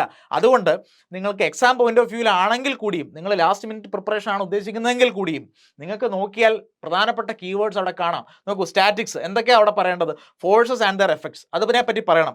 While acting upon the bodies at rest. അപ്പോൾ കീവേഡ്സ് ആയി കഴിഞ്ഞു. നിങ്ങൾക്ക് ഇനി സ്റ്റേറ്റ്മെന്റ്സ് ഉണ്ടാക്കാം, സെന്റൻസ് ഉണ്ടാക്കാവുന്നതേ ഉള്ളൂ. So statics is that part of mechanics where the subject which deals with the forces and their effects or impacts while acting upon the bodies at rest. അത്രേ ഉള്ളൂ. അപ്പോൾ അങ്ങനെ നിങ്ങൾക്ക് ആ സ്റ്റേറ്റ്മെന്റ് ഉണ്ടാക്കിയെടുക്കാം. ഡൈനാമിക്സ് എന്താണെന്ന് നിങ്ങൾ പഠിച്ചു കഴിഞ്ഞു. ഓക്കെ, സോ ഫർദർ ഡൈനാമിക്സിൻ്റെ 2 പാർട്ടാണ് കൈനറ്റിക്സ് ആൻഡ് കൈനമാറ്റിക്സ്. ഓർത്തിരിക്കാൻ ഞാൻ പറഞ്ഞു കൈനറ്റിക്സ്, കൈനമാറ്റിക്സ്. മാറ്റിക്സിനകത്ത് എന്തോ മാറ്റി വെച്ചിരിക്കുക. കൈനമാറ്റിക്സ് എന്താ മാറ്റി വെച്ചിരിക്കുന്നത്? ഫോഴ്സസ് മാറ്റി വെച്ചിരിക്കുന്നു. So without regard to the forces, അല്ലെങ്കിൽ without dealing with the forces acting causing the motion or rest, നമ്മളെന്താണ് വി അനലൈസ് ദ മോഷൻ അല്ലെങ്കിൽ and rest of the body. അതാണ് നമ്മൾ കൈനമാറ്റിക്സ് നമ്മൾ ചെയ്യുന്നത്. ഓക്കെ, അവിടെ അതിൻ്റെ മോഷനെ പറ്റി നമ്മൾ സ്റ്റഡി ചെയ്യുന്നത്. ഫർദർ അപ്പോൾ നിങ്ങൾക്ക് ഡെഫിനിഷൻസ് കാണാം. ഇതെല്ലാം കൈനറ്റിക്സും കൈനമാറ്റിക്സും ഒക്കെ നിങ്ങൾ വായിക്കാം. This note will be available to you. അത് നിങ്ങൾക്ക് അതിൻ്റെ PDF ഫോർമാറ്റിലോ അല്ലെങ്കിൽ നിങ്ങൾക്ക് ഈ വീഡിയോയിൽ നിന്ന് കാണാം. ഓക്കെ, അത് ആപ്പിൽ നിന്ന് നിങ്ങൾക്ക് ഡൗൺലോഡ് ചെയ്തെടുക്കാം. യെസ്, ഫർദർ ഇത് പണ്ട് മുതലേ സ്കൂൾ കാലഘട്ടം മുതൽ എല്ലാവർക്കും അറിയുന്ന കാര്യങ്ങൾ. ഇത് ഞാൻ പ്രത്യേകിച്ച് പറയുന്നത് തന്നെ അല്ലേ നിങ്ങളുടെ ഇൻ്റലിജൻസിനെ നാണം കെടുത്തുന്നതിന് തുല്യമായിരിക്കും. നിങ്ങൾക്ക് അറിയാം എന്ന് തന്നെ ഞാൻ വിശ്വസിക്കുന്നു. സ്റ്റേറ്റ്മെൻറ്റ്സിലേക്ക് വേണമെങ്കിൽ നേരെ പോകാം. സ്കേലാസ് എന്ന് പറയുന്നത് മാഗ്നിറ്റ്യൂഡേ ഉള്ളൂ, ഡയറക്ഷൻ ഇല്ല. ഓക്കെ, വെക്ടേഴ്സ് എന്ന് പറയുന്ന മാഗ്നിറ്റ്യൂഡും ഡയറക്ഷനും ഉണ്ട്. ടെൻസേഴ്സ് ആണ് ചിലപ്പോൾ ഒരു പക്ഷേ കുറച്ച് പേർക്കെങ്കിലും അറിയാത്തൊരു കാര്യം. ടെൻസർ എന്ന് പറഞ്ഞു കഴിഞ്ഞാൽ ഇനി നിങ്ങൾ മുന്നോട്ട് പഠിക്കുമ്പോൾ, especially those from mechanical and civil engineering background, നിങ്ങൾ പഠിക്കുമ്പോൾ അവിടെ കുറച്ച് സ്പെഷ്യൽ വാക്കുകൾ, കീവേഡ്സ് നിങ്ങൾ കേൾക്കും. Which those keywords which are representing the particular physical state of A body. മനസ്സിലായോ? ഫോർ ഇൻസ്റ്റൻസ് നിങ്ങൾ ചില മൊമെൻറ്റ് ഓഫ് ഇനർഷ്യ എന്നൊരു വാക്ക് കേൾക്കും, അല്ലെങ്കിൽ സ്ട്രെസ് എന്നൊരു വാക്ക് കേൾക്കും, അല്ലെങ്കിൽ സ്ട്രെയിൻ എന്നൊരു വാക്ക് കേട്ടും. അപ്പോൾ അവിടെയൊക്കെ എന്ന് പറയുന്നത് അതൊന്നും they are neither scalar nor vector. സ്കെയിലറും അല്ല വെക്ടറും അല്ല. അവർ വെക്ടർ അഡീഷൻ ഒന്നും ഫോളോ ചെയ്യില്ല. ഓക്കെ, അപ്പോൾ അത്തരം ക്വാണ്ടിറ്റീസിനെയാണ് നമ്മൾ ടെൻസേഴ്സ് എന്ന് വിളിക്കുന്നത്. അവരെന്തായിരിക്കും? അവരൊരു മൾട്ടി ഡയമെൻഷണൽ അറേ ആയിരിക്കും. ഓക്കെ, അതിനകത്ത് തന്നെ അതായത് ഒരു പർട്ടിക്കുലർ ബോഡി, ഇപ്പോൾ സ്റ്റീൽ എന്ന് പറയുന്ന ഒരു മെറ്റീരിയൽ, ആ മെറ്റീരിയലിലേക്ക് ഫോഴ്സസ് ആക്ട് ചെയ്യുമ്പോഴത്തേക്കും പല പ്ലെയിനുകളിൽ പല രീതിയിലായിരിക്കും അവിടെ സ്ട്രെസ് ഉണ്ടാവുക. ഓക്കെ, അപ്പോൾ ഫോഴ്സ് ആക്ട് ചെയ്യുമ്പോഴത്തേക്കും ഇപ്പോൾ ഉദാഹരണം ഇങ്ങനെ ഒരു സ്റ്റീലിൻ്റെ ഒരു ബോളാണെന്ന് വിചാരിക്കും. ഓക്കെ, അതിലേക്ക് ഞാൻ ഇങ്ങനെ ഒരു ഫോഴ്സ് ഇങ്ങനെ അമർത്താൻ നോക്കിക്കഴിഞ്ഞാൽ, ഇങ്ങനൊരു ഫോഴ്സ് ഞാൻ അമർത്തി കഴിഞ്ഞാൽ ഈ ഡയറക്ഷനിൽ എന്ത് വരും? ഒരു തള്ളൽ വരും. ശരിയല്ലേ? മനസ്സിലാവുന്നുണ്ടോ? അപ്പോൾ അതിനെ പോയ്സോൺസ് എഫക്റ്റ് എന്നൊക്കെ പറഞ്ഞാൽ നമുക്ക് പിന്നീട് പഠിക്കാം. ഡീറ്റെയിൽ ആയിട്ട് മെറ്റീരിയൽസിൻ്റെ സ്റ്റഡി തന്നെ വേറെ ഉണ്ട്. ഈ സബ്ജക്റ്റിലല്ലാതെ വേറെ നിങ്ങൾ പഠിക്കും. അപ്പോൾ ഞാൻ പറഞ്ഞു വന്നത് ഈ പറഞ്ഞ പോലെ സ്ട്രെസ് അതിൻ്റെ ഒരു ഫിസിക്കൽ സ്റ്റേറ്റിനെ റെപ്രസെൻറ്റ് ചെയ്യുന്ന ചില മൾട്ടി ഡയമെൻഷണൽ അറേ ഉണ്ട്. ആ ഒരു ക്വാണ്ടിറ്റീസിനെ നമ്മൾ ടെൻസേഴ്സ് എന്ന് വിളിക്കും. ഓക്കെ, നമുക്ക് ക്ലാസിക് എക്സാമ്പിൾ സ്ട്രെസ്സും സ്ട്രെയിനും മൊമെൻറ്റ് ഓഫ് ഇനർഷ്യയാണ്. മൊമെൻറ്റ് ഓഫ് ഇനർഷ്യയെ പറ്റി നമ്മൾ ഈ സബ്ജക്റ്റിൽ തന്നെ പഠിക്കും. വളരെ ഇമ്പോർട്ടൻ്റ് ആയിട്ടുള്ള ഏരിയയാണ് മൊമെൻറ്റ് ഓഫ് ഇനർഷ്യ. അതൊരു പർട്ടിക്കുലർ ക്രോസ് സെക്ഷനകത്ത് നമ്മൾ about X axis, about Y axis, about any other axis ഒക്കെ നമുക്ക്, അല്ലെങ്കിൽ എബൌട്ട് എ പാരലൽ ആക്സിസ് ഒക്കെ നമുക്ക് മൊമെൻറ്റ് ഓഫ് ഇനർഷ്യ കണ്ടുപിടിക്കാൻ പറ്റും. അപ്പോൾ നിങ്ങൾക്ക് മനസ്സിലാവും ഒരു ക്രോസ് സെക്ഷനിൽ തന്നെ ഒരു പർട്ടിക്കുലർ ഷേപ്പിന് തന്നെ പല പോയിന്റിൽ പല മൊമെൻറ്റ് ഓഫ് ഇനർഷ്യ ഉണ്ട് എന്നൊക്കെ നിങ്ങൾ പഠിക്കും. ഓക്കെ, അപ്പോൾ അതുകൊണ്ട് അതിനെയൊക്കെ കൂട്ടത്തോടെ നമ്മൾ ടെൻസസ് എന്ന് വിളിക്കുന്നു. സോ ഡെഫിനിഷൻസ് അല്ലെങ്കിൽ അതിൻ്റെ കീവേഡ്സ് നിങ്ങൾക്ക് വായിക്കാം. That will suffice for the exam point of വ്യൂവിൽ അത് മതി. ഓക്കെ, ആ കാര്യങ്ങൾ നിങ്ങൾ ചേർത്തിണക്കി നിങ്ങൾക്ക് സ്റ്റേറ്റ്മെൻറ്റ്സ് ആക്കാവുന്നതേ ഉള്ളൂ. നോക്കൂ, scalar quantities which is having magnitude and no direction, time, distance, volume, density, temperature, speed, ഇനിയും പറയാം വർക്ക്, എനർജി, ഇതെല്ലാം സ്കേലേഴ്സ് ആണ്. ഓൺ ദി അതർ ഹാൻഡ് വെക്ടേഴ്സിനകത്ത് ഏതൊക്കെയാണ്? വെലോസിറ്റി, ആക്സലറേഷൻ, മൊമെൻറ്റം ഒക്കെയാണ് വെക്ടേഴ്സ് നമ്മൾ പറയാം. Okay, tensors, stresses, strain, moment of inertia. Okay, അപ്പോൾ ഒരു ഡെഫിനേഷൻ ചോദിച്ചു കഴിഞ്ഞാൽ അതിൻ്റെ എക്സാമ്പിൾസ് ഉൾപ്പെടെ എഴുതുക. Yes, next is what we are dealing is force system. Okay, നമ്മൾ പറഞ്ഞു അല്ലേ, ബ്രഹ്മ, Vishnu, Maheshwara, creation, maintenance as well as destruction, ഇങ്ങനെ ഫോഴ്സസ് ഒരുപാടുണ്ട്. പക്ഷേ നമ്മുടെ ചുറ്റും കാണുന്ന ഫോഴ്സസിനെ അനലൈസ് ചെയ്യുമ്പോൾ ചില ഫോഴ്സുകളെ നമ്മൾ ചില രീതിയിൽ നമ്മൾ അഭിസംബോധന ചെയ്യും. ഓക്കെ, നമ്മളിപ്പോൾ മനുഷ്യരെ കാണുമ്പോഴും അങ്ങനെ പറയാറുണ്ട് അല്ലേ. ഇപ്പോൾ ഓരോ രാജ്യങ്ങൾ തിരിച്ച് നമ്മൾ ഇന്ത്യക്കാരെന്നോ ഏഷ്യക്കാരെന്നോ ഒക്കെ പറയുന്നത് പോലെ ചില ഫോഴ്സസിന് ചില പേരുകൾ നമ്മൾ കൊടുക്കണം. മുന്നോട്ടുള്ള പഠനത്തിൽ അതൊക്കെ ആവശ്യമാണ്. അപ്പോൾ ആ ഫോഴ്സസ് ഒന്ന് നോക്കിയേ. ഫോഴ്സ് സിസ്റ്റം നിങ്ങൾ ഒരു ഡയഗ്രാം അവിടെ കാണുന്നുണ്ട് അല്ലേ. അതിൻ്റെ വാക്കുകളിൽ നിന്ന് തന്നെ അത് വ്യക്തമാണ്. കൊളീനിയർ ഫോഴ്സസ് എന്തായിരിക്കും? ഫോഴ്സ് സിസ്റ്റത്തിനകത്ത് വരുന്ന സബ് ഡിവിഷൻസ് ആണ് കൊളീനിയർ ഫോഴ്സസ്. എന്തായിരിക്കും കൊളീനിയർ ഫോഴ്സസ്? കൊളീനിയർ ഫോഴ്സസ് എന്ന് പറഞ്ഞു കഴിഞ്ഞാൽ ഒരേ ലൈനിലുള്ള ഫോഴ്സസ്. അതായത് നമ്മളൊരു വടം വലിക്കുകയാണെന്ന് വിചാരിക്കുക. ഒരു വടമുണ്ട്, ഒരു കയറുണ്ട്, ഞാൻ വലിക്കുന്നു, എൻ്റെ പുറകിൽ നിന്ന് മറ്റൊരാൾ വലിക്കുന്നു. അപ്പം ഞാൻ വലിക്കുന്നത് ആ ലൈനിൽ തന്നെയാണ്, അതേ ലൈനിലാണ് പുറകിൽ നിൽക്കുന്ന ആളും വലിക്കുന്നത്. രണ്ടുപേരും അങ്ങോട്ടാണ് വലിക്കുന്നത്, പുറകിലേക്കാണ് വലിക്കുന്നത്. അപ്പം ഞങ്ങൾ രണ്ടുപേരും വ്യത്യസ്ത ഫോഴ്സുകളാണ് കൊടുക്കുന്നത്, പക്ഷേ അതൊക്കെ ഒരു ലൈനിലാണ്. So that is called collinear force. Okay, അതാണ് കൊളീനിയർ ഫോഴ്സ്. ഇനി മറ്റൊരു സാധനം കൺകറൻറ്റ് ഫോഴ്സ് ആണ്. എന്താണ് കൺകറൻസ്? കൺകറൻസ് എന്ന് പറഞ്ഞാൽ എന്താണ്? പല വ്യക്തികൾ ഒരേ ഐഡിയയിലേക്ക് എത്തുകയാണെങ്കിൽ ഞാനും അവനും അല്ലെങ്കിൽ ഇന്ത്യയും പാകിസ്ഥാനും ഒരു കൺകറൻസിൽ എത്തി എന്ന് പറഞ്ഞു കഴിഞ്ഞാൽ പലരും ഒരേ പോയിന്റിലേക്ക് എത്തി എന്നുള്ളതാണ്. അപ്പം വ്യത്യസ്ത ഫോഴ്സുകൾ ഒരേ പോയിന്റിലേക്ക് എത്തിയെങ്കിൽ അതിനെ നമ്മൾ കൺകറൻറ്റ് ഫോഴ്സ് എന്ന് വിളിക്കും. ഓക്കെ, നോക്കി ഈ ഫിഗറിലേക്ക് നോക്കിക്കഴിഞ്ഞാൽ നോക്കി അവിടെ പല ഫോഴ്സുകൾ വന്ന് കൂട്ടിമുട്ടുന്നുണ്ട് ഒരു പോയിന്റിൽ. അത് കോപ്ലാനാർ കൺകറൻറ്റ് എന്ന് എഴുതിയിട്ടുണ്ട്. അപ്പോൾ കോപ്ലാനാർ എന്താണെന്ന് ആദ്യം പറയണമായിരുന്നു അല്ലേ. കോപ്ലാനാർ പറയാം. നിങ്ങളിപ്പോൾ പഠിച്ചുകൊണ്ടിരിക്കുന്ന ഒരു മേശപ്പുറത്താണെങ്കിൽ ആ മേശപ്പുറത്തിൻ്റെ പ്ലാൻ വ്യൂ, അതായത് മേളിൽ നിന്ന് നിങ്ങൾ താഴേക്ക് ഇങ്ങനെ ആ മേശപ്പുറത്തേക്ക് നോക്കുക. എന്നിട്ട് ആ മേശപ്പുറത്ത് കുറച്ച് പേനകൾ ചെതറിയിടുക. നിങ്ങളുടെ ആ പ്ലാറ്റ്ഫോമിൽ ആ ടേബിളിൽ കുറച്ച് പേനകൾ വെറുതെ ചെതറിച്ചിടുക. ഓക്കെ, അപ്പോൾ ആ കാണുന്ന പേനകളൊക്കെ ആക്ച്വലി എന്താണ്? കോപ്ലാനാർ ഫോഴ്സസിനെ പോലെയാണ് ആക്ട് ചെയ്യുന്നത്. അതായത് ആ ടേബിൾ എന്ന് പറയുന്ന ഒരു പ്ലാറ്റ്ഫോമിൽ ഒരു പ്ലെയിനിലാണ് ഈ ഫോഴ്സസ്. മനസ്സിലായോ? Never mind they are in different directions, പല ഡയറക്ഷനിലായിക്കോട്ടെ, മനസ്സിലായി, പക്ഷെ ഒരു പ്ലെയിനിലല്ലേ. So those are coplanar. ഇനി ഒരു പ്ലെയിനിലുമാണ് അവർ കൂട്ടിമുട്ടുന്നുണ്ട് ഒരേ പോയിന്റിൽ എങ്കിൽ അതെന്തായി? കോപ്ലാനാർ കൺകറൻറ്റ് ഫോഴ്സസ് ആയി. നേരെ മറിച്ച് ഒന്നിലധികം പ്ലെയിനിലാണെങ്കിലോ, അതായത് ഇത് എഞ്ചിനീയറിംഗ് മെക്കാനിക്സിൻ്റെ ഒരു ബുക്കാണ്. ഇത്രയും വലിയ ബുക്കൊന്നും നിങ്ങൾ എടുക്കണമെന്ന് നിങ്ങൾ റെഫർ ചെയ്യണമെന്നൊന്നും ഞാൻ പറയില്ല. സമയമുണ്ടെങ്കിൽ ചെയ്യാം, പക്ഷേ നമ്മുടെ സമയം എന്താണ് വളരെ ലിമിറ്റഡ് ആണ്. അപ്പോൾ നിങ്ങൾക്ക് ഈ പറഞ്ഞ വീഡിയോയിൽ നിന്ന് തന്നെ ഈ പറഞ്ഞ ബുക്കുകളെല്ലാം റെഫർ ചെയ്തിട്ടൊക്കെ തന്നെയാണ്, എന്തൊക്കെ ഈ ലോകത്ത് ഇറങ്ങിയിട്ടുണ്ടോ എല്ലാം റെഫർ ചെയ്തിട്ടൊക്കെ തന്നെയാണ് നിങ്ങൾക്ക് വേണ്ടുന്ന നല്ല കണ്ടന്റ് തരുന്നത്. ഓക്കെ, അപ്പോൾ അതുകൊണ്ട് നിങ്ങളത് മനസ്സിലാക്കുക. അപ്പോൾ ഈ ബുക്കിന് നോക്കി എത്ര പ്ലെയിൻസ് ഉണ്ടെന്ന് നോക്കി. ഇത് ഇവിടെ ഒരു പ്ലെയിൻ ഉണ്ട് അല്ലേ, നോക്കി ഇവിടെ ഒരു പ്ലെയിൻ ഉണ്ട് അല്ലേ, ഇങ്ങനെ ഒരു പ്ലെയിൻ ഉണ്ട്. അപ്പോൾ ഇവിടെ ഒരു പ്ലെയിൻ ഉണ്ടെങ്കിൽ ഞാൻ ഈ പെൻ, ഓക്കെ, ഈ പെൻ ഞാൻ ഈ പ്ലെയിൻ വെച്ചിരിക്കുക. ഓക്കെ, അപ്പോൾ ഇത് ഇങ്ങനെ പോകുന്നൊരു ഫോഴ്സാണ്, കണ്ടോ, ഇങ്ങനെ ഒരു ഫോഴ്സാണ്. ഇനി മറ്റൊരു പെൻ അല്ലെങ്കിൽ മറ്റൊരു ഫോഴ്സ് ഇതാ ഇവിടെ ഉണ്ടെന്ന് വിചാരിക്കുക, ഇങ്ങനെ. ഓക്കെ, അപ്പോൾ ഈ ഫോഴ്സ് ഇങ്ങനെ പോകുന്നു, ഈ ഫോഴ്സ് ഇങ്ങനെ പോകുന്നു. ഇത് രണ്ടും രണ്ട് പ്ലെയിനിലാണ്. So non കോപ്ലെയിനാർ.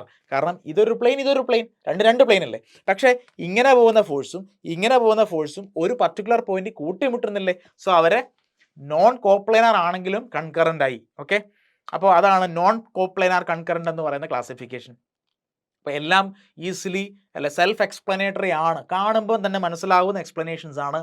കൊളീനിയർ ഒരേ ലൈനിൽ, കോപ്ലെയിനാർ ഒരേ പ്ലെയിനിൽ, നോൺ കോപ്ലെയിനാർ പല പ്ലെയിനിൽ, കൺകറൻറ്റ് ഒരു കൺകറൻസ് ഒരു പോയിന്റ് വന്ന് മുട്ടി, നോൺ കൺകറൻറ്റ് മുട്ടുന്നില്ല. ഓക്കെ, ഇനി പാരലൽ ഉണ്ട്, ലൈക്ക് ഉണ്ട്, ഈക്വൽ ഉണ്ട്. അവിടെ ഒരു കൺഫ്യൂഷൻ ഉണ്ടാകാൻ സാധ്യതയുണ്ട്. സോ ശരിക്ക് കേട്ടിരിക്കുക. ഈ പാരലൽ ഫോഴ്സ് എന്തായിരിക്കും? പാരലൽ ഫോഴ്സ് എന്ന് പറഞ്ഞു കഴിഞ്ഞാൽ രണ്ട് ഫോഴ്സുകൾ ഒന്ന് അങ്ങോട്ട് പോവാം, ഒന്ന് വേണമെങ്കിൽ ഇങ്ങോട്ടും വരാം. ഇവൻ്റെ ആരോ ഹെഡ് മേളിലേക്കായിരിക്കും, ഇവൻ്റെ ആരോ ഹെഡ് താഴേക്കായിരിക്കും, still they are parallel. Okay, അപ്പോൾ അവരുടെ ഡയറക്ഷൻ സെയിം ആവണമെന്നില്ല, അവരുടെ മാഗ്നിറ്റ്യൂഡും സെയിം ആവണമെന്നില്ല, പക്ഷെ അവർ ആക്ട് ചെയ്യുന്നത് പാരലൽ ആയിട്ടാണ്. അതാണ് പാരലൽ ഫോഴ്സസ്. അപ്പോൾ ഈസിലി അത് എക്സ്പ്ലെയിൻ ചെയ്യാമല്ലോ. Two forces are said to be parallel if they are acting parallelly. മനസ്സിലായില്ലേ? അവർ പാരലലി ആക്ട് ചെയ്യുന്നു, ദേ ആർ നെവർ കൺകറൻറ്റ്, അവർ കൂട്ടിമുട്ടത്തില്ല. ഓക്കെ, അപ്പോൾ അതാണ് പാരലൽ ഫോഴ്സസ്. ഇനി അടുത്ത ലൈക്ക് ഫോഴ്സസ് ഉണ്ട്. ലൈക്ക് ഫോഴ്സസിലേക്ക് വരുമ്പോൾ ലൈക്കാണ്, അതായത് പാരലൽ പ്ലസ് സെയിം ഡയറക്ഷനോട് ആയെങ്കിലോ, അതാണ് ലൈക്ക്. അതായത് ഇവനും അങ്ങോട്ട് അവനും അങ്ങോട്ട് അവർ ഒരേപോലെ, മനസ്സിലായില്ലേ? എൻ്റെ വീട്ടിലെ കുട്ടി അപ്പുറത്തെ വീട്ടിലെ കുട്ടി അവർ ഒരുപോലെയാണ്. എല്ലാ ദിവസവും രാവിലെ ഒരേപോലെ അവർ സ്കൂളിലേക്ക് ഇവിടുന്ന് അങ്ങോട്ട് A to B അങ്ങോട്ട് പോകുന്നു, വൈകിട്ട് തിരിച്ച് B to A തിരിച്ച് വരുന്നു. ഓക്കെ, അപ്പോൾ അവരുടെ ഡയറക്ഷൻ സെയിം ആണ്. അവർ ലൈക്ക് എന്താണ് ഫോഴ്സസ് ആണ്. ഒരു പോയിന്റിൽ നിന്ന് മറ്റൊരു പോയിന്റിലേക്ക് A to B അവരുടെ ഡയറക്ഷൻ സെയിം ആണെങ്കിൽ, അതായത് നമ്മൾ ആദ്യം പറഞ്ഞ പാരലൽ ഫോഴ്സ് പ്ലസ് സെയിം ഡയറക്ഷനൂടെ ആയി കഴിഞ്ഞാൽ അത് ലൈക്ക് ഫോഴ്സസ് ആയി. ഫർദർ ഇനി അവരുടെ മാഗ്നിറ്റ്യൂഡ് കൂടി സെയിം ആയി കഴിഞ്ഞാൽ ഈക്വൽ ഫോഴ്സസ് ആയി. മനസ്സിലാവുന്നുണ്ടോ? സോ എല്ലാ ഈക്വൽ ഫോഴ്സസും ലൈക്ക് ഫോഴ്സസ് ആണ്, എല്ലാ ലൈക്ക് ഫോഴ്സസും എന്താണ് പാരലൽ ഫോഴ്സസ് ആണ്. പക്ഷേ എല്ലാ പാരലലും ലൈക്ക് അല്ല, എല്ലാ ലൈക്കും ഈക്വലും അല്ല. സംഗതി തിരിഞ്ഞോ? മനസ്സിലായോ? മനസ്സിലായില്ലെങ്കിൽ ഒന്നുകൂടെ ഒന്ന് ആലോചിക്കുക, സംഗതി കിട്ടും. അത്ര സിമ്പിളാണ് സാധനം. ഓക്കെ, അപ്പോൾ ഈക്വൽ ഫോഴ്സസ് എന്ന് പറഞ്ഞു കഴിഞ്ഞാൽ മാഗ്നിറ്റ്യൂഡും ഡയറക്ഷനും ഈക്വൽ ആയിരിക്കണം. ലൈക്ക് ഫോഴ്സസ് എന്ന് പറഞ്ഞു കഴിഞ്ഞാൽ പാരലാണ്, സെയിം ഡയറക്ഷൻ ആണ്, പക്ഷേ മാഗ്നിറ്റ്യൂഡ് ഈക്വൽ ആവണമെന്നില്ല. ഇനി ആദ്യം പറഞ്ഞ പാരലൽ എന്ന് പറഞ്ഞു കഴിഞ്ഞാൽ മാഗ്നിറ്റ്യൂഡും ഡയറക്ഷനും സെയിം ആവണമെന്നില്ല, പക്ഷേ അവർ കൺകറന്റ് അല്ല, പാരലൽ ആണ്. That's all. Okay, so I hope that's understood. So force സിസ്റ്റത്തിനെ എക്സ്പ്ലെയിൻ ചെയ്യാൻ പറഞ്ഞാൽ ഇത് നിങ്ങൾക്ക് ഈ ഡയഗ്രാംസ് ഒക്കെ വരച്ച് വേണമെങ്കിൽ അതൊക്കെ ചെയ്യാം. സോ ഞാൻ പറഞ്ഞ കീവേഡ്സ് എല്ലാം അവിടെ യൂസ് ചെയ്യാൻ നിങ്ങൾക്ക് എല്ലാ കോമ്പിനേഷൻസും, collinear, non collinear, coplanar, non coplanar, ഇതെല്ലാം നിങ്ങൾക്ക് അവിടെ വരച്ച് വെക്കാം, കാണിച്ചു കൊടുക്കാം. Okay, that's it. അപ്പോൾ ഫോഴ്സ് സിസ്റ്റത്തിൻ്റെ ഒരു ക്രക്സ് ഞാനിപ്പോൾ പറഞ്ഞതിൻ്റെ in one line collinear, in one പോയിന്റിൽ കൂട്ടിമുട്ടുന്നു കൺകറന്റ്, ഒരു പ്ലെയിനിലാണെങ്കിൽ കോപ്ലാനാർ, പാരലൽ റൂട്ടിലാണെങ്കിൽ പാരലൽ, സെയിം ഡയറക്ഷൻ ആണെങ്കിൽ ഫർദർ പാരലലുമാണ്, വിത്ത് സെയിം ഡയറക്ഷൻ ആണെങ്കിൽ like, same magnitude and direction equal forces. That's all. അതിൻ്റെ ക്രക്സ് ആയി കഴിഞ്ഞു. ഇനി so next is something more important, കുറച്ചുകൂടെ ഇമ്പോർട്ടൻ്റ് ആണ്. അടുത്തത് നമ്മൾ ഫോഴ്സസിൻ്റെ റെപ്രസെൻറ്റേഷനെ പറ്റിയാണ് പഠിക്കുന്നത്. ഈ സബ്ജക്റ്റിലുടനീളം നമ്മുടെ നായകനും വില്ലനും എല്ലാം ഫോഴ്സസാണ്. ഞാൻ ആദ്യമേ പറഞ്ഞു, ഫോഴ്സ് ആണ് ക്രിയേറ്റ് ചെയ്യുന്നത്, ഫോഴ്സ് ആണ് എല്ലാം ബാലൻസ് ചെയ്യുന്നത്, മെയിൻറ്റെയിൻ ചെയ്യുന്നത്, ഫോഴ്സ് ആണ് എല്ലാം ഡിസ്ട്രോയ് ചെയ്യുന്നത്. അപ്പം നമ്മുടെ വില്ലനും നായകനും എല്ലാം, ഈ സിനിമയിലെ നായകനും വില്ലനും എല്ലാം ഒരാളാണ്, അത് ഫോഴ്സ് ആണ്. ഓക്കെ, അപ്പോൾ ഫോഴ്സിൻ്റെ റെപ്രസെൻറ്റേഷൻ എങ്ങനെയാണ്? വളരെ സിമ്പിളാണ്. ഒരു ലൈൻ, അതിൻ്റെ അറ്റത്ത് ഒരു ആരോ ഹെഡ്. അപ്പോൾ എങ്ങോട്ട് പോകുന്നു നമുക്ക് മനസ്സിലാവും. ഇനി ഗ്രാഫിക്കൽ സൊല്യൂഷൻസ് ഒക്കെയാണ് നമ്മൾ ചെയ്യുന്നതെങ്കിൽ ഈ പറയുന്ന ഫോഴ്സിനെ നമ്മൾ പേപ്പറിൽ റെപ്രസെൻറ്റ് ചെയ്യുമ്പോൾ അതിൻ്റെ നീളം എന്ന് പറയുന്നത് ആക്ച്വൽ മാഗ്നിറ്റ്യൂഡിൽ നിന്ന് പ്രപ്പോർഷൻ ചെയ്ത് തന്നെ ആയിരിക്കണം. ചില ഗ്രാഫിക്കൽ മെത്തേഡ്സിനെ പറ്റി നമ്മൾ ഇതിനകത്ത് സംസാരിക്കും.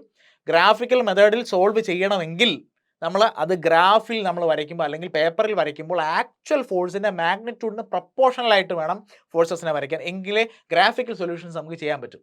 റെപ്രസെൻറ്റേഷൻ എങ്ങനെയാണ്? ഒരു ലൈനാണ് വിത്ത് ആൻ ആരോ ഹെഡ് ആണ്. ഓക്കെ, അപ്പോൾ ആരോ ഹെഡ് ഉള്ള ഒരു ലൈനിനെ നമ്മൾ ഫോഴ്സിൻ്റെ റെപ്രസെൻറ്റേഷൻ ആയിട്ട് നമ്മൾ വെച്ചിരിക്കുന്നു.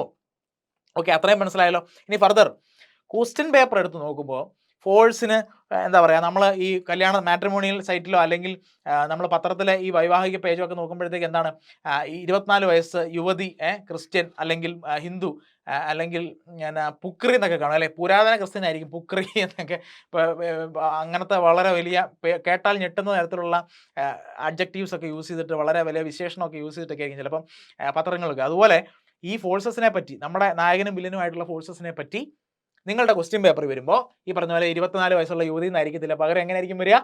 അവിടെ വരുന്നത് 10 കിലോ ന്യൂട്ടൺ അല്ലെങ്കിൽ 20 കിലോ ന്യൂട്ടൺ. അത് അവൻ്റെ ഡയറക്ഷൻ ചിലപ്പോൾ പറഞ്ഞിട്ടുണ്ടാവും, അത് നോർത്ത് ഈസ്റ്റിലേക്കാണ് അല്ലെങ്കിൽ നോർത്ത് വെസ്റ്റിലേക്കാണ്. എങ്ങനെയെങ്കിലും അവർ അതിൻ്റെ ഡയറക്ഷൻ പറയാൻ ശ്രമിക്കും.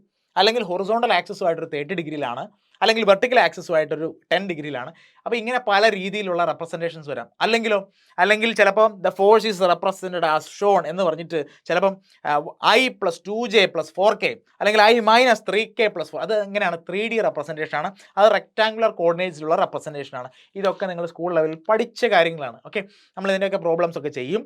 സാവധാനം നമ്മൾ മുന്നോട്ടുള്ള പ്രോബ്ലംസിലൊക്കെ ഫോഴ്സിനെ ഇത്തരത്തിലൊക്കെ കാണുമ്പോൾ നമ്മളത് കണ്ട് സർപ്രൈസ്ഡ് ആയിട്ട് അല്ലെങ്കിൽ അമാന്തിച്ച് നിൽക്കേണ്ട സാഹചര്യമില്ല. അതുകൊണ്ട് ഞാൻ ഒരു ഇൻട്രൊഡക്ഷൻ എന്നുള്ള നിലയ്ക്ക് പറഞ്ഞതേ ഉള്ളൂ. ഇതൊക്കെ നിങ്ങൾക്ക് അറിയുന്ന കാര്യങ്ങളാണ്. ഈവൻ ഇഫ് അറിയില്ലെങ്കിലും ഇതിലൊന്നും വലിയ കാര്യവുമില്ല. ഓക്കെ, നമ്മൾ പ്രോബ്ലംസ് ചെയ്യുമ്പോൾ എങ്ങനെയാണ് നമ്മൾ എടുക്കുന്നത് എന്നുള്ളത്, ഞാൻ എങ്ങനെ ഓരോ ഫോഴ്സിനെ എടുത്ത് എഴുതുന്നു എന്നുള്ളത് നിങ്ങൾക്ക് അവിടെ മനസ്സിലാക്കി എടുക്കാവുന്നതേ ഉള്ളൂ. അപ്പോൾ ആദ്യത്തെ 3 റെപ്രസെൻറ്റേഷൻ നിങ്ങളിപ്പോൾ നോക്കിക്കഴിഞ്ഞാൽ ആ 3 റെപ്രസെൻറ്റേഷനെ പറ്റി നിങ്ങൾക്ക് അറിയാം, നിങ്ങൾ കണ്ടിട്ടുണ്ട്, കേട്ടിട്ടുണ്ട് അല്ലേ? വേണമെങ്കിൽ ഞാൻ ഒരല്പം കൂടെ ഒന്ന് എക്സ്പ്ലെയിൻ ചെയ്യാം. 10 കിലോ ന്യൂട്ടൺ ആണ് നോർത്ത് ഈസ്റ്റിലേക്ക് പോകുന്ന ഫോഴ്സ് എന്ന് പറഞ്ഞു കഴിഞ്ഞാൽ അതെങ്ങനെ വരയ്ക്കും നമ്മൾ?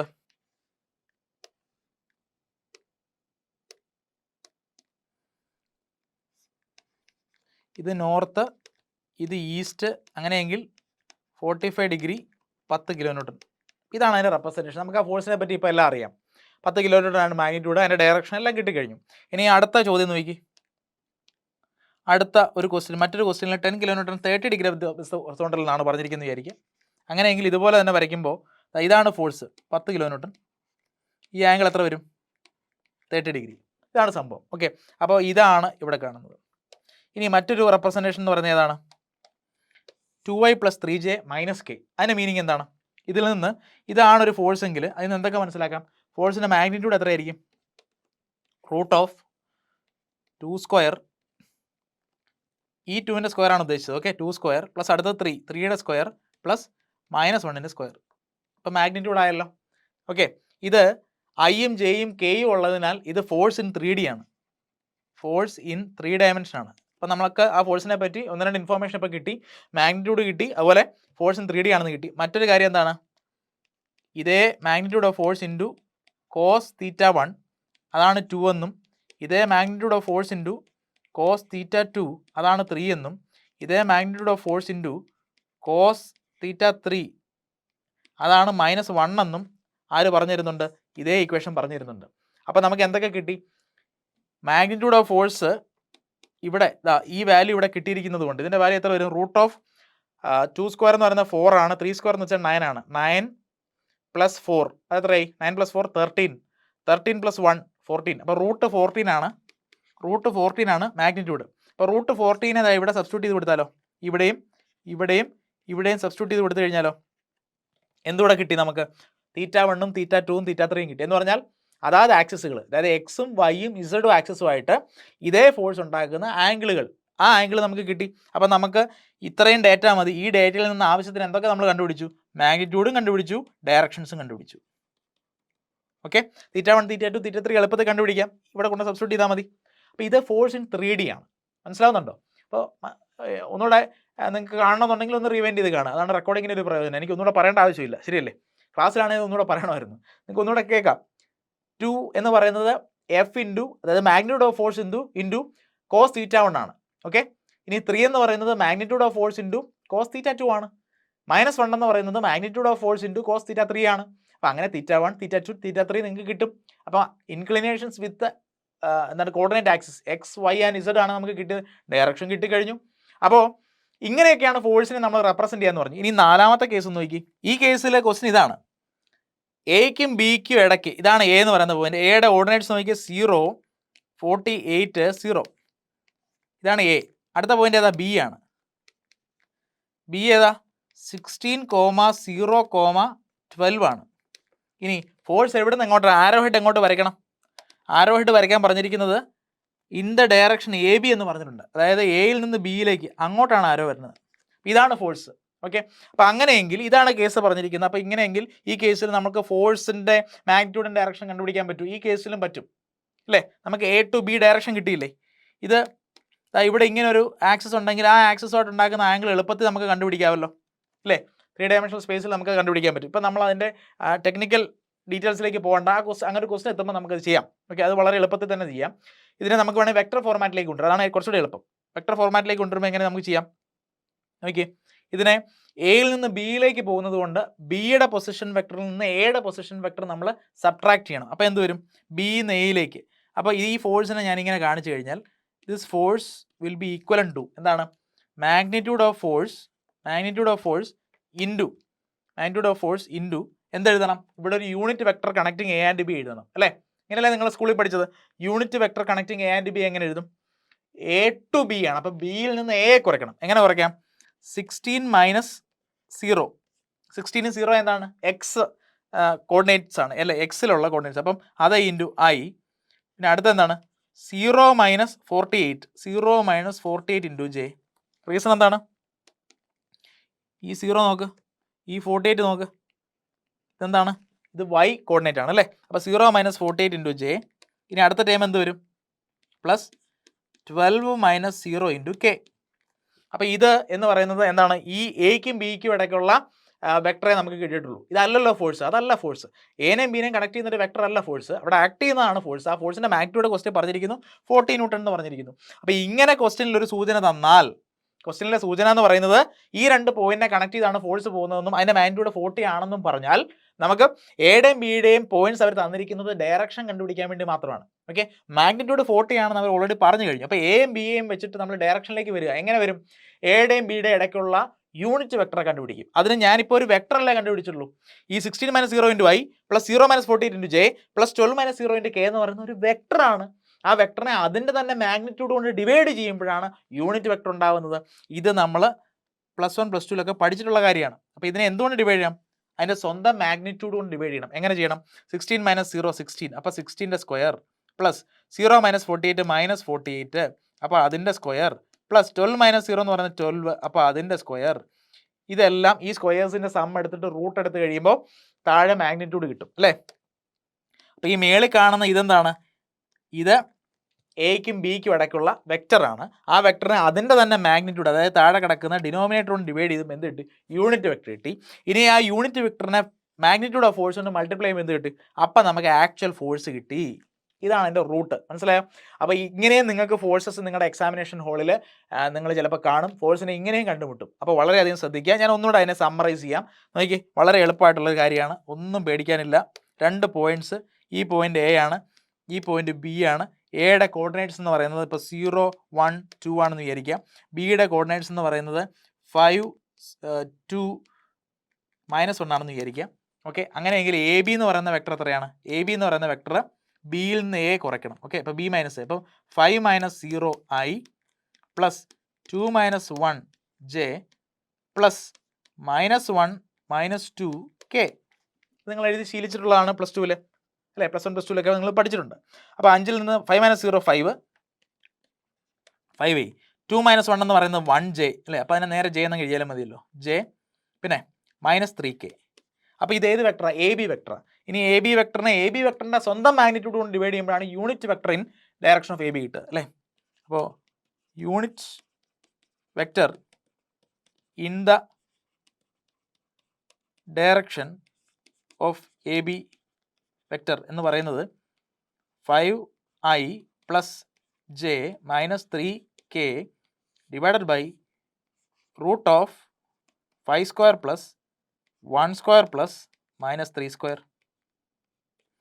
ഓക്കെ, മനസ്സിലായല്ലോ. ഇനി ആ 2 പോയിന്റ്സിന് ഇടയ്ക്കൂടെ പോകുന്ന ഫോഴ്സിന്റെ മാഗ്നിറ്റ്യൂഡ് ക്വസ്റ്റ്യൻ തന്നിട്ടുണ്ടെങ്കിലോ? ഉദാഹരണത്തിന് ക്വസ്റ്റ്യൻ ഇങ്ങനെയാണ്: magnitude of the given force is equal to 15 kN and it passes through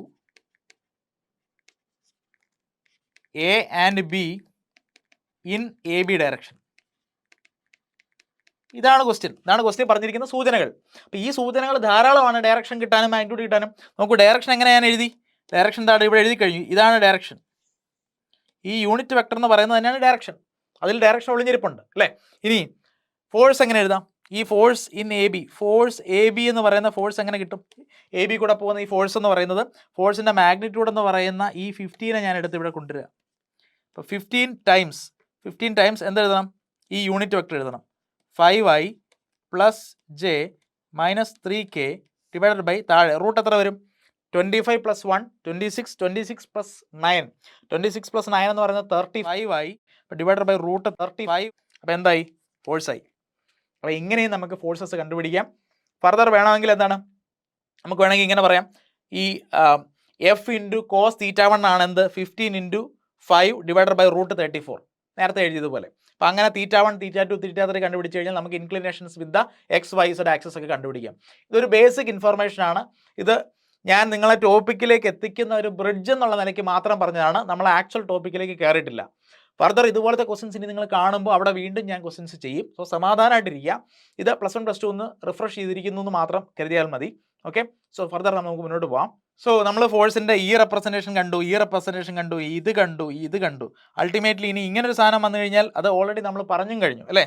10 kN എന്ന് പറയുന്ന ഫോഴ്സ് വിത്ത് ഹൊറിസോണ്ടൽ 30 ഡിഗ്രി എന്നാണ് ആ ഒരു ഫിഗറിൽ നിന്ന് മനസ്സിലാവുന്നത് അല്ലേ? അപ്പോൾ നമുക്ക് എളുപ്പം ആ ഫോഴ്സിൻ്റെ മാഗ്നിറ്റ്യൂഡ് ഡയറക്ഷനും അതിൽ തന്നെ വ്യക്തമാണ്. എല്ലാം കിട്ടിക്കഴിഞ്ഞു. ഓക്കെ, ഫോഴ്സിൻ്റെ റെപ്രസെൻറ്റേഷൻ എന്താണെന്ന് അപ്പോൾ നിങ്ങൾ മനസ്സിലാക്കി കഴിഞ്ഞു. സോ നിങ്ങൾ ഫോഴ്സിൻ്റെ റെപ്രസെൻറ്റേഷൻ മനസ്സിലാക്കി. പ്രോബ്ലംസ് വരുമ്പോൾ അല്ലെങ്കിൽ എവിടെയെങ്കിലുമൊക്കെ ക്വസ്റ്റ്യൻ കാണുമ്പോൾ അവിടെ ഒന്നിലധികം ഫോഴ്സസ് ഉണ്ടാവും, ഒരു ഫോഴ്സ് ആയിരിക്കത്തില്ല. അപ്പോൾ വില്ലന്മാർ കൂടി വരുന്നു, നായകന്മാർ കൂടി വരുന്നു. ആ ഫോഴ്സുകളെ ഇനി എങ്ങനെ അനലൈസ് ചെയ്യണം? ഒന്നിലധികം ഫോഴ്സ് നോക്കൂ.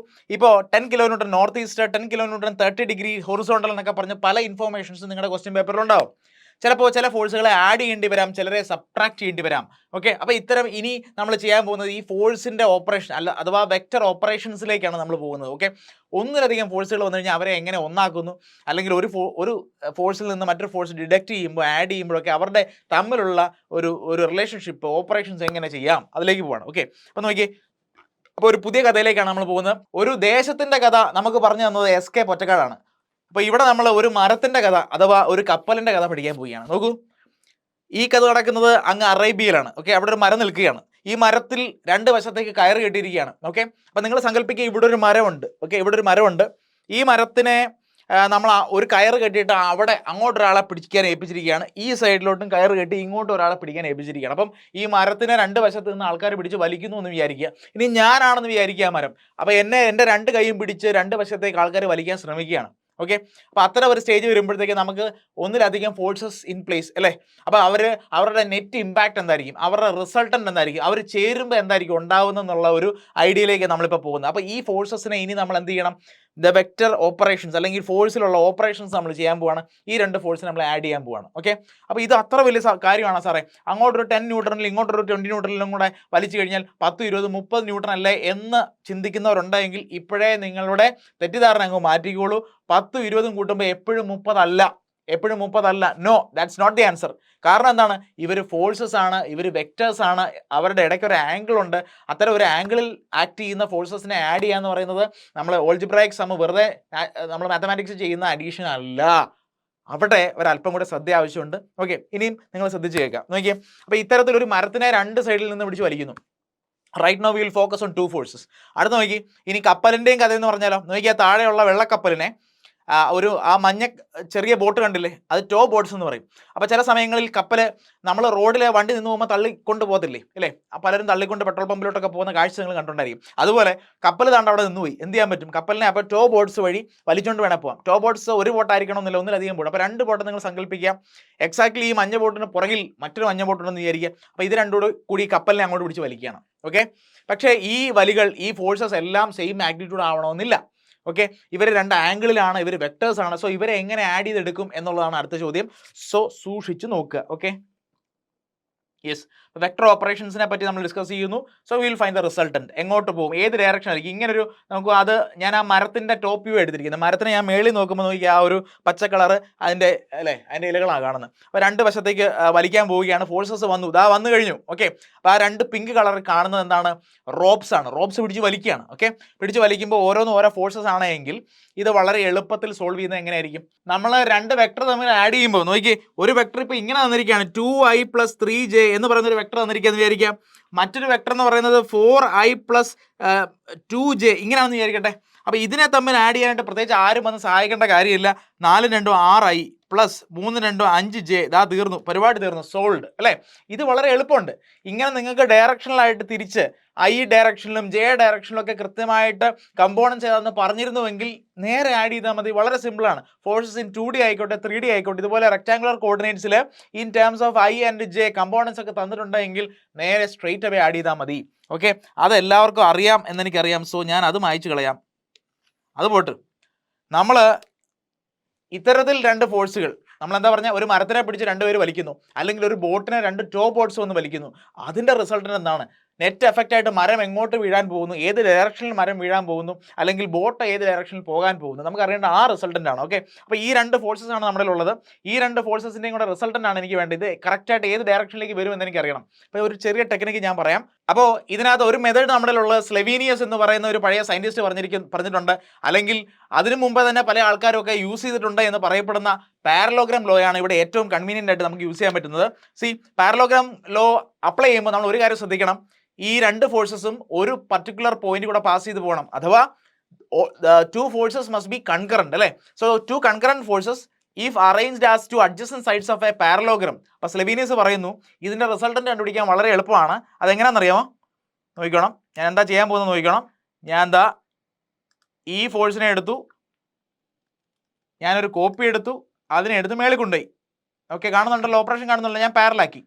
നെക്സ്റ്റ് ഞാൻ ഈ ഫോഴ്സിനെ എടുക്കുന്നു, ഒരു കോപ്പി എടുത്തു, അതിനെ ഞാൻ ഇവിടെ കൊണ്ടുവന്ന് വെക്കുന്നു. ഓക്കെ, നിങ്ങളൊപ്പം ഉണ്ടല്ലോ. ഇപ്പം എന്തായി, right now it's a parallelogram അല്ലേ, ഒരു ഷേപ്പ് കിട്ടിയില്ല, പാരലോഗ്രാം ഷേപ്പ്, കാരണം ഞാൻ പാരലൽ സൈഡ്സ് ആണ് എടുത്ത് വെച്ചിരിക്കുന്നത്. സോ കൺകറന്റ് ഫോഴ്സസ് ആയിരുന്നു എൻ്റെ ഉള്ളത്. ഓക്കെ, ഇതൊരു ഫോഴ്സ് F1 അല്ലെങ്കിൽ ഞാൻ ഇതിനെ P എന്നും ഇതിനെ Q എന്നും വിളിക്കാം. ഓക്കെ, സോ P Q രണ്ട് ഫോഴ്സാണ്. എനിക്ക് റിസൾട്ടന്റിനെ അറിയണം, ഇവരുടെ രണ്ടുപേരും കൂടെ ചേർക്കുമ്പോൾ ഉള്ള റിസൾട്ടന്റ് എന്താണെന്ന് അറിയണം. അപ്പോൾ സ്ലെവീനിയസ് പറയുന്നു, അല്ലെങ്കിൽ എക്സ്പെരിമെന്റലി നമ്മൾ കണ്ടെത്തിയപ്പോൾ, നമ്മൾ മരം വെട്ടി ഇട്ട് കഴിഞ്ഞപ്പോൾ, അല്ലെങ്കിൽ കപ്പൽ നീങ്ങി കഴിഞ്ഞപ്പോൾ നമ്മൾ മനസ്സിലാക്കുന്നുണ്ട് റിസൾട്ടന്റ് എങ്ങനെ വരുന്നതെന്ന് അറിയാമോ?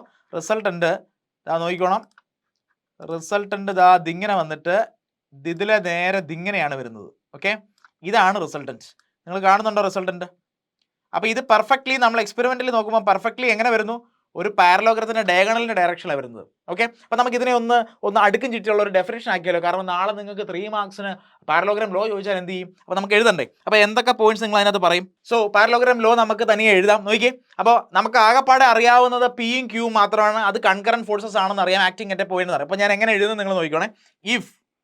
ഇഫ് 2 ഫോഴ്സസ്, ഏത് ഫോഴ്സാ? കൺകറന്റ് ഫോഴ്സസ് അല്ലേ. അപ്പോൾ 2 concurrent forces can be represented as 2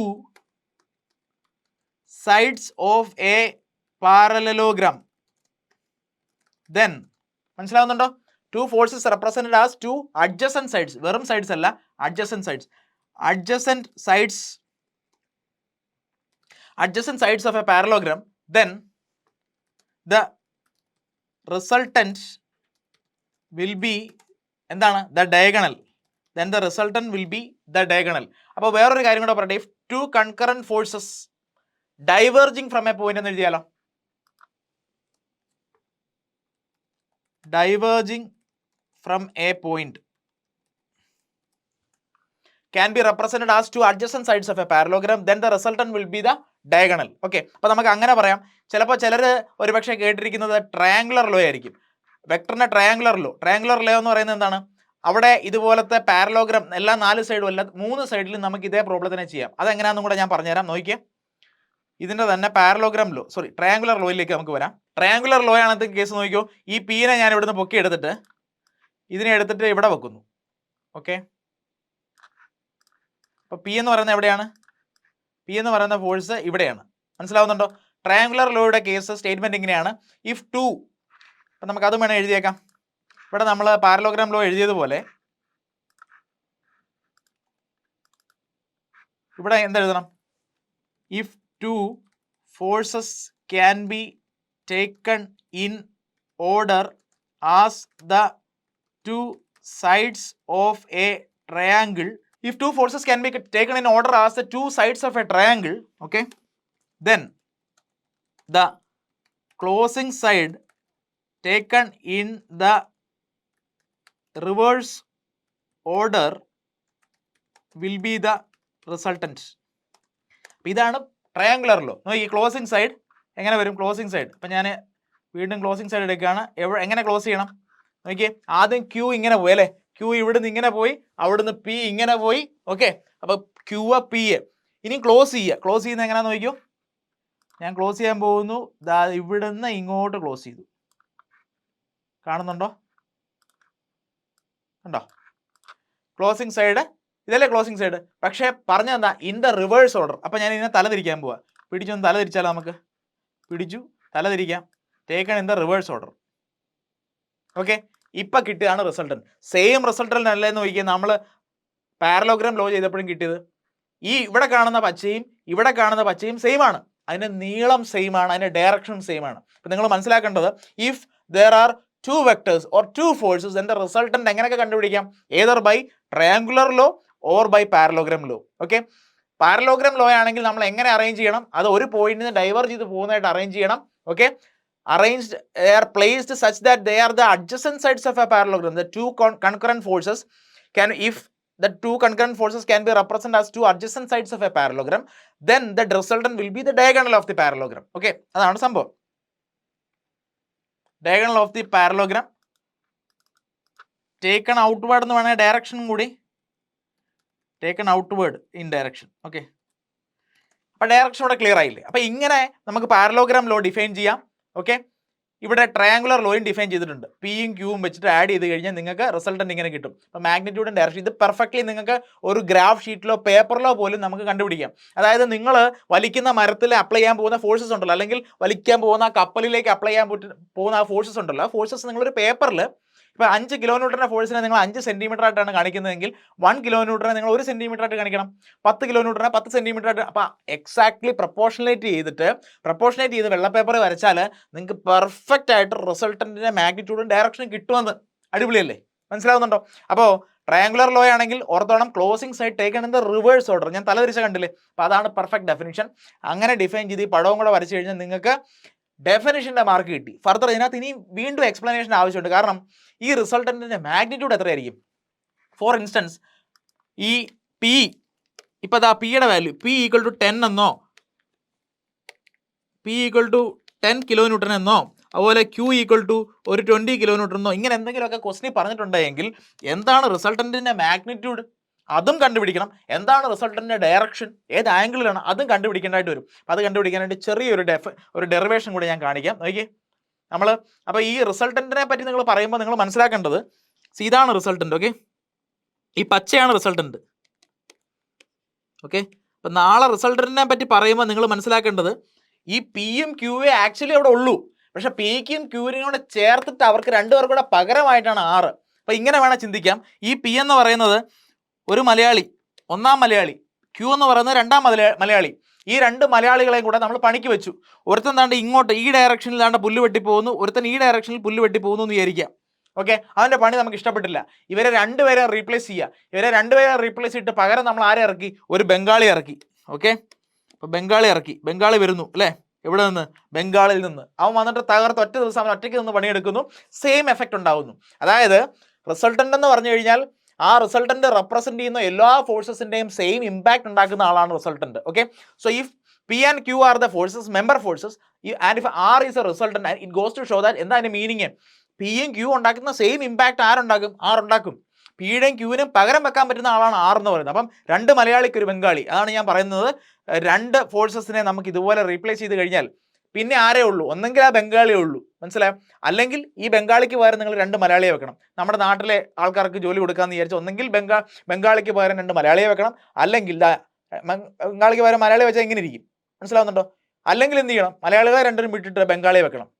മനസ്സിലായി? അല്ലാതെ ഇത് 3 പേരൂടെ ഒരേ സമയത്ത് മരത്തിൽ പിടിച്ച് വലിക്കാമെന്ന് വിചാരിക്കരുത്. നോ, അത് തെറ്റാണ്. അപ്പം ഒന്നെങ്കിൽ ഏതർ ദ പിങ്ക് ഫോഴ്സസിൻ്റെ റിസൾട്ടൻ്റ് ആണ് ഗ്രീൻ ഫോഴ്സ്. ഓക്കെ, അപ്പോൾ resultant is A force which represents all the other member forces. ആരൊക്കെ ഉണ്ടോ അവരെല്ലാം കൂടെ ആഡ് ചെയ്തിട്ടാണ് എനിക്ക് റിസൾട്ടൻറ്റ് കിട്ടിയത്. So resultant merely represents the total forces. അതൊരു പുതിയ ഫോഴ്സ്, ഇതിൻ്റെ കൂടെ ആക്ട് ചെയ്യുന്ന ആളല്ല. മനസ്സിലാക്കുക. അപ്പം അങ്ങനെയാണ് നമ്മൾ റിസൾട്ടൻറ്റ് കണ്ടുപിടിക്കുക. ഞാൻ പറഞ്ഞു ഇനിയും നമ്മുടെ ആൻസർ പൂർണ്ണമായിട്ടില്ല. ഒരു ക്വസ്റ്റ്യൻ തന്നു കഴിഞ്ഞാൽ 10 20 ആണ് പിയും ക്യൂ. 6 കണ്ടുപിടിച്ചതാ. 6ന്റെ മാഗ്നിറ്റ്യൂഡ് എത്രയാണ്? ഡയറക്ഷൻ എത്ര? എങ്ങനെ കണ്ടുപിടിക്കാം? നോക്കൂ, എൻ്റെ ഒരു ഐഡിയ കണ്ടോണം. ഒരു ചെറിയ പരിപാടി ഞാനിവിടെ ചെയ്യാൻ പോവാണ്. ആരും ഞെട്ടരുത്. Don't try this at home എന്ന് വെറുതെ പറഞ്ഞാണ്. You must try this at home. നോക്കിയേ, ഞാൻ ഇതിനെ ഒന്ന് ചെരിച്ചൊന്ന് നേരെയാക്കി വെച്ചിരിക്കുന്നു. ചെരിച്ചപ്പോൾ ഇവൻ നേരെയായി. ഇതാണ് നമ്മുടെ എന്താണ് പാരലോഗ്രാം വഴിയോ ട്രയാങ്കുലർ ലോ വഴിയോ കണ്ടുപിടിച്ച റിസൾട്ടൻറ്റ്. മലയാളിയും ബംഗാളിയും അവിടെ ഉണ്ടല്ലേ? നോക്കിക്കോണം, ഞാൻ വളരെ സൂക്ഷിച്ച് ചില പരിപാടികൾ ഇവിടെ ചെയ്യാൻ പോവാണ്. ആരും ഞെട്ടരുത്. ഇങ്ങനെ നേരെ ആക്കിയ ശേഷം ഞാൻ ഇങ്ങനെ കുറച്ച് ലൈൻസ് വരച്ചു. ഓക്കെ, ഇപ്പം നോക്കിയേ, അപ്പോൾ ഇതിനകത്ത് നമുക്ക് അറിയുന്ന ആരെയൊക്കെയായിരുന്നു? പിനെയും ക്യൂവിനെയും അറിയാം. പിനെയും ക്യൂവിനെയും ഞാനൊന്ന് മാർക്ക് ചെയ്തോട്ടെ. ഇതായിരുന്നു പി, ഇതായിരുന്നു ക്യൂ. അതേ പി തന്നെയല്ലേ ഇപ്പുറത്ത് കൊണ്ടുപോയി വെച്ചത്? അപ്പോൾ ഇതും പി ആണ്. ഇതേ ക്യൂ തന്നെയല്ലേ മേളിലുള്ളത്? അപ്പോൾ ഇതും ക്യൂ ആണ്. ഓക്കെ, ഇനിയും ബംഗാളിനെ ഞാൻ 6 മാർക്ക് ചെയ്ത് വെച്ചിരിക്കുന്നു. ഓക്കെ, ഇനി ഞാൻ കുറച്ചുകൂടെ ഡയമെൻഷൻസ് ഇവിടെ മാർക്ക് ചെയ്യണേ. സൂക്ഷിച്ച് നോക്കണേ. ഇത് ക്യൂ ആണെന്ന് പറഞ്ഞു. ഓക്കെ, ഇത് ക്യൂ ആണെന്ന് പറഞ്ഞു. ഇനി ഫർദർ ഇവിടുന്ന് ഇവിടം വരെയുള്ള ദൂരം എത്രയായിരിക്കും? ഓക്കെ, ആ ദൂരം എനിക്ക് അറിയണമല്ലോ. അതെങ്ങനെ കിട്ടും?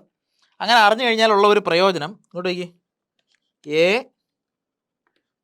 ബി സി അങ്ങനെ ഒരു ട്രയാങ്കിൾ എടുത്തു കഴിഞ്ഞാൽ ട്രയാങ്കിളിൻ്റെ ഹൈപ്പോട്ടന്യൂസ് ആയിട്ട് മാറും 6 അല്ലേ? അപ്പോൾ എനിക്ക് ഈ ടോട്ടൽ ഡയമെൻഷൻ എത്രയാണെന്ന് അറിഞ്ഞാൽ കൊള്ളാവുന്നുണ്ട്. അതുപോലെ ഈ ടോട്ടൽ ഡയമെൻഷൻ അറിഞ്ഞാൽ കൊള്ളാവുന്നുണ്ട്. അവിടെ ഞാൻ പൈതഗോറസ് തിയറം അപ്ലൈ ചെയ്ത് കഴിഞ്ഞാൽ എന്താണ്? എനിക്ക് 6ന്റെ മാഗ്നിറ്റ്യൂഡ് കിട്ടും, 6ന്റെ ഡയറക്ഷനും കിട്ടും. അത് കൊള്ളാം അല്ലേ? ആ പരിപാടി കൊള്ളാം. സോ അത് കണ്ടുപിടിക്കാൻ എന്താ മാർഗം? അത് കണ്ടുപിടിക്കാനുള്ള ഒരു മാർഗം പറയട്ടെ. ഇതുമാണ് നമ്മുടെ അൺനോൺസ്. ഈ 2 സൈഡ്സ് അല്ലേ എനിക്ക് വേണ്ടത്? ആ സൈഡിലേക്ക് മാത്രം ഒന്ന് ഞാൻ കോൺസെൻട്രേറ്റ് ചെയ്യാണ്. അവിടെ ഞാനൊരു പുതിയ ട്രയാങ്കിളിനെ കാണുകയാണ്. ഈ ജംഗ്ഷനെ ഞാൻ ഡി എന്ന് വിളിച്ചു കഴിഞ്ഞാൽ സി ഡി അല്ലെങ്കിൽ ബി സി ഡി എന്നൊരു ട്രയാങ്കിൾ നിങ്ങൾ കാണുന്നുണ്ടോ? ഇത് പി, ഇത് ബി, ഇത് സി, ഇങ്ങനെ ഒരു ട്രയാങ്കിൾ നിങ്ങൾ കാണുന്നുണ്ടോ? ഇത് ഡി. ഓക്കെ, അപ്പോൾ ഈ ഫോഴ്സ് തന്നെ പി ആണ്. ഇവിടെ വീണ്ടും ഒരു റൈറ്റ് ട്രയാങ്കിൾ നിങ്ങൾ കാണുന്നുണ്ട് അല്ലേ? അപ്പോൾ ഈ ആംഗിൾ എത്രയായിരിക്കും? ആ ആംഗിൾ നമ്മൾ ഡിഫൈൻ ചെയ്തിട്ടില്ല അല്ലേ? അതായത് അത് പീനും ക്യൂനും ഇടയ്ക്കുള്ള ആംഗിളാണ്. അതിനെ ഞാനിപ്പോൾ തീറ്റ എന്ന് വിളിച്ചെന്ന് വിചാരിച്ചു. ഈ ടോട്ടൽ ആംഗിൾ തീറ്റ ആണെങ്കിൽ ഈ ആംഗിളും അപ്പോൾ തീറ്റ തന്നെയായിരിക്കും. അപ്പോൾ ഈ ആംഗിൾ തീറ്റയാണ്. So far so good. അത്രയും കിട്ടിയല്ലോ? അത്രയും കിട്ടിയില്ലേ? ഓക്കെ, അപ്പം ഞാൻ ഇനി ഈ ട്രയാങ്കിളിനെ കൊണ്ടുപോയി നിങ്ങൾക്ക് കണക്ഷൻ എടുത്തു തരാം, കാര്യങ്ങൾ പറഞ്ഞു തരാം. നോക്കിയേ, സൂക്ഷിച്ച് നോക്കുക. ഇതാണ് നമ്മുടെ ട്രയാങ്കിള് അല്ലേ? ട്രയാങ്കിളിനെ കണ്ടല്ലോ, സൂക്ഷിച്ച് നോക്കുക. ഇത് പൈതഗോറൻ ട്രിപ്ലറ്റ്സ് എന്ന് പറയുന്ന കോൺസെപ്റ്റ് പറഞ്ഞു കഴിഞ്ഞാൽ നോക്കി, ഇതൊരു 3ഉം ഇതൊരു 4ഉമാണ്, ഇതൊരു 5 ആണ്. അതറിയില്ലേ? പൈതഗോറസ് തിയറം 3² + 4² = 5² അല്ലേ? ഇനി ഇങ്ങോട്ട് നോക്കിക്കഴിഞ്ഞാൽ നോക്കിയേ, ഇവിടെ നിങ്ങൾക്ക് സൈൻ കോസ് ടാൻ ഒക്കെ അറിയത്തില്ലേ? സൈൻ തീറ്റ എത്രയാണ്? Sine theta = 4/5, cos theta = 3/5, tan theta = opposite by adjacent = 4/3. ഇതെല്ലാം നിങ്ങൾക്ക് അറിയുന്നല്ലേ?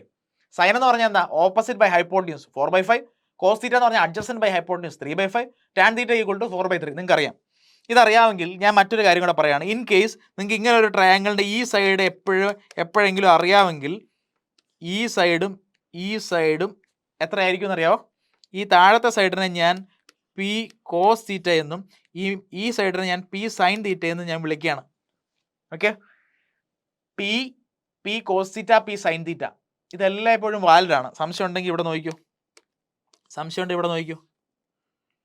നോക്കിയേ. ഈ 4 എന്ന് പറയുന്നത് ഞാൻ പറയുന്നു 5ൻ്റെ എന്തായിരിക്കും? സൈൻ കമ്പോണൻ്റ് ആയിരിക്കും. 5 സൈൻ തീറ്റ, ശരിയാണോ? 5 ഇൻറ്റു സൈൻ തീറ്റ എത്രയാണ്? 4/5. അപ്പോൾ എന്ത് കിട്ടി? 4 തന്നെ തിരിച്ച് കിട്ടിയില്ലേ? മനസ്സിലാവുന്നുണ്ടോ? 4 തന്നെ തിരിച്ച് കിട്ടിയില്ലേ? ഓക്കെ, അപ്പോൾ ഇതാണ് എന്ത്? Sine and cos component, vertical and horizontal components. Okay, അപ്പോൾ ഇങ്ങനെ കമ്പോണൻസ് എഴുതാനായിട്ട് നിങ്ങൾ പഠിക്കണം. അപ്പോൾ പി എന്ന് പറയുന്ന ഫോഴ്സിന് P cos theta, P sine theta എന്ന് പറയുന്ന 2 കമ്പോണൻസ് ഉണ്ടെന്ന് മനസ്സിലായല്ലോ? ഈ ഒരു ഐഡിയ ഞാൻ അങ്ങോട്ട് യൂസ് ചെയ്തോട്ടെ. നിങ്ങൾക്ക് ഇനിയും മനസ്സിലാകാത്തവരുണ്ടെങ്കിൽ ഞാൻ ഒരു തവണയും കൂടെ ഫൈനലി ഞാൻ പറയാം. ഇങ്ങനൊരു ട്രയാങ്കിൾ ഉണ്ടെങ്കിൽ ഇത് പി ആണെങ്കിൽ, ഇത് തീറ്റ ആണെങ്കിൽ, ഇത് പി കോസ് തീറ്റയാണ്, ഇത് പി സൈൻ തീറ്റയാണ്. ഓക്കെ, നാളെതാ ട്രയാങ്കിൾ ഇങ്ങനെ ഇരിക്കുന്നെങ്കിലോ, ഇത് പി ആണ്, ഇത് തീറ്റയാണ്. അപ്പോഴെങ്ങനെ എഴുതും? അപ്പോഴും നോക്കിയേ, ഈ പിയുടെയും ഓക്കെ അതിൻ്റെ ആംഗിളിൻ്റെ കൂടെയുള്ള സൈഡ്, ഈ ഹൈപ്പോട്ടന്യൂസും ആംഗിളിൻ്റെ കൂടെയുള്ള ഈ സൈഡും നമുക്ക് അതാ ഈ സൈഡിനെ നമ്മൾ നോക്കി കഴിയുമ്പോൾ ആംഗിളിൻ്റെ കൂടെ അല്ലേ, കൂടെ എന്ന് എഴുതുമ്പോഴത്തേക്കും അപ്പോൾ ഇത് കോസ് കമ്പോണൻ്റ് ആണെന്ന് ഓർക്കുക. അപ്പോൾ ഇത് പി കോസ് തീറ്റയാണ്, ഇത് പി സൈൻ തീറ്റയാണ്. മനസ്സിലാവുന്നുണ്ടോ? അതിനെ നാക്ക് കിട്ടിയോ നിങ്ങൾക്ക്? ഓക്കെ, അപ്പോൾ ട്രയാങ്കിൾ എങ്ങനെ ഇരുന്നോട്ടെ, ഏത് സൈഡിലോട്ട് എങ്ങനെ ഇരുന്നോട്ടെ, അത് ഇങ്ങനെ ഇരിക്കുന്നു. ഇതാണ് 90 ഡിഗ്രി. ഇത് പി ആണെന്ന് പറയുന്നു. ഈ ആംഗിൾ തീറ്റയെങ്കിൽ നിങ്ങൾ എങ്ങനെ എഴുതും? അപ്പോഴും നോക്കി, ഇതാണ് പി അല്ലേ, ഇതാണ് തീറ്റ. അപ്പോൾ കൂടെയുള്ള ഈ സൈഡ് എന്തായിരിക്കും? അത് പി കോസ് തീറ്റ ആയിരിക്കും. ഇതെന്തായിരിക്കും?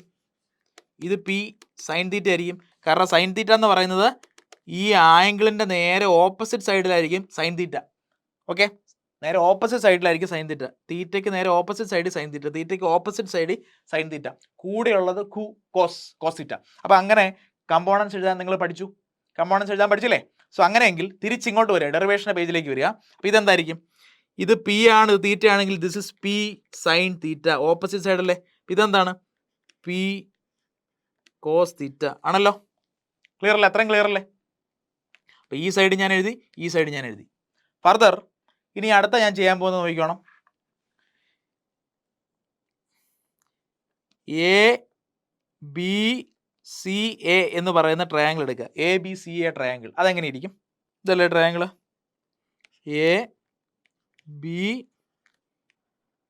C A. ഓക്കെ, അപ്പോൾ ഇത് A B C triangle. Okay, ഈ ട്രയാങ്കിളിനകത്ത് ഇതാണ് ആറെന്ന് നമുക്കറിയാം. ഇപ്പം എ സി എത്ര കിട്ടി? എ സി എന്ന് പറയുന്നത് ക്യൂവിൻ്റെ കൂടെ ആരോടെ ഉണ്ടെന്ന് ഇപ്പം മനസ്സിലായി, പി കോസ് തീറ്റയും കൂടെ ഉണ്ട്. ഇനി ബി സി എന്ന് പറയുന്നത് എന്താണ്? പി സൈൻ തീറ്റയാണ്. ഓക്കെ അല്ലേ?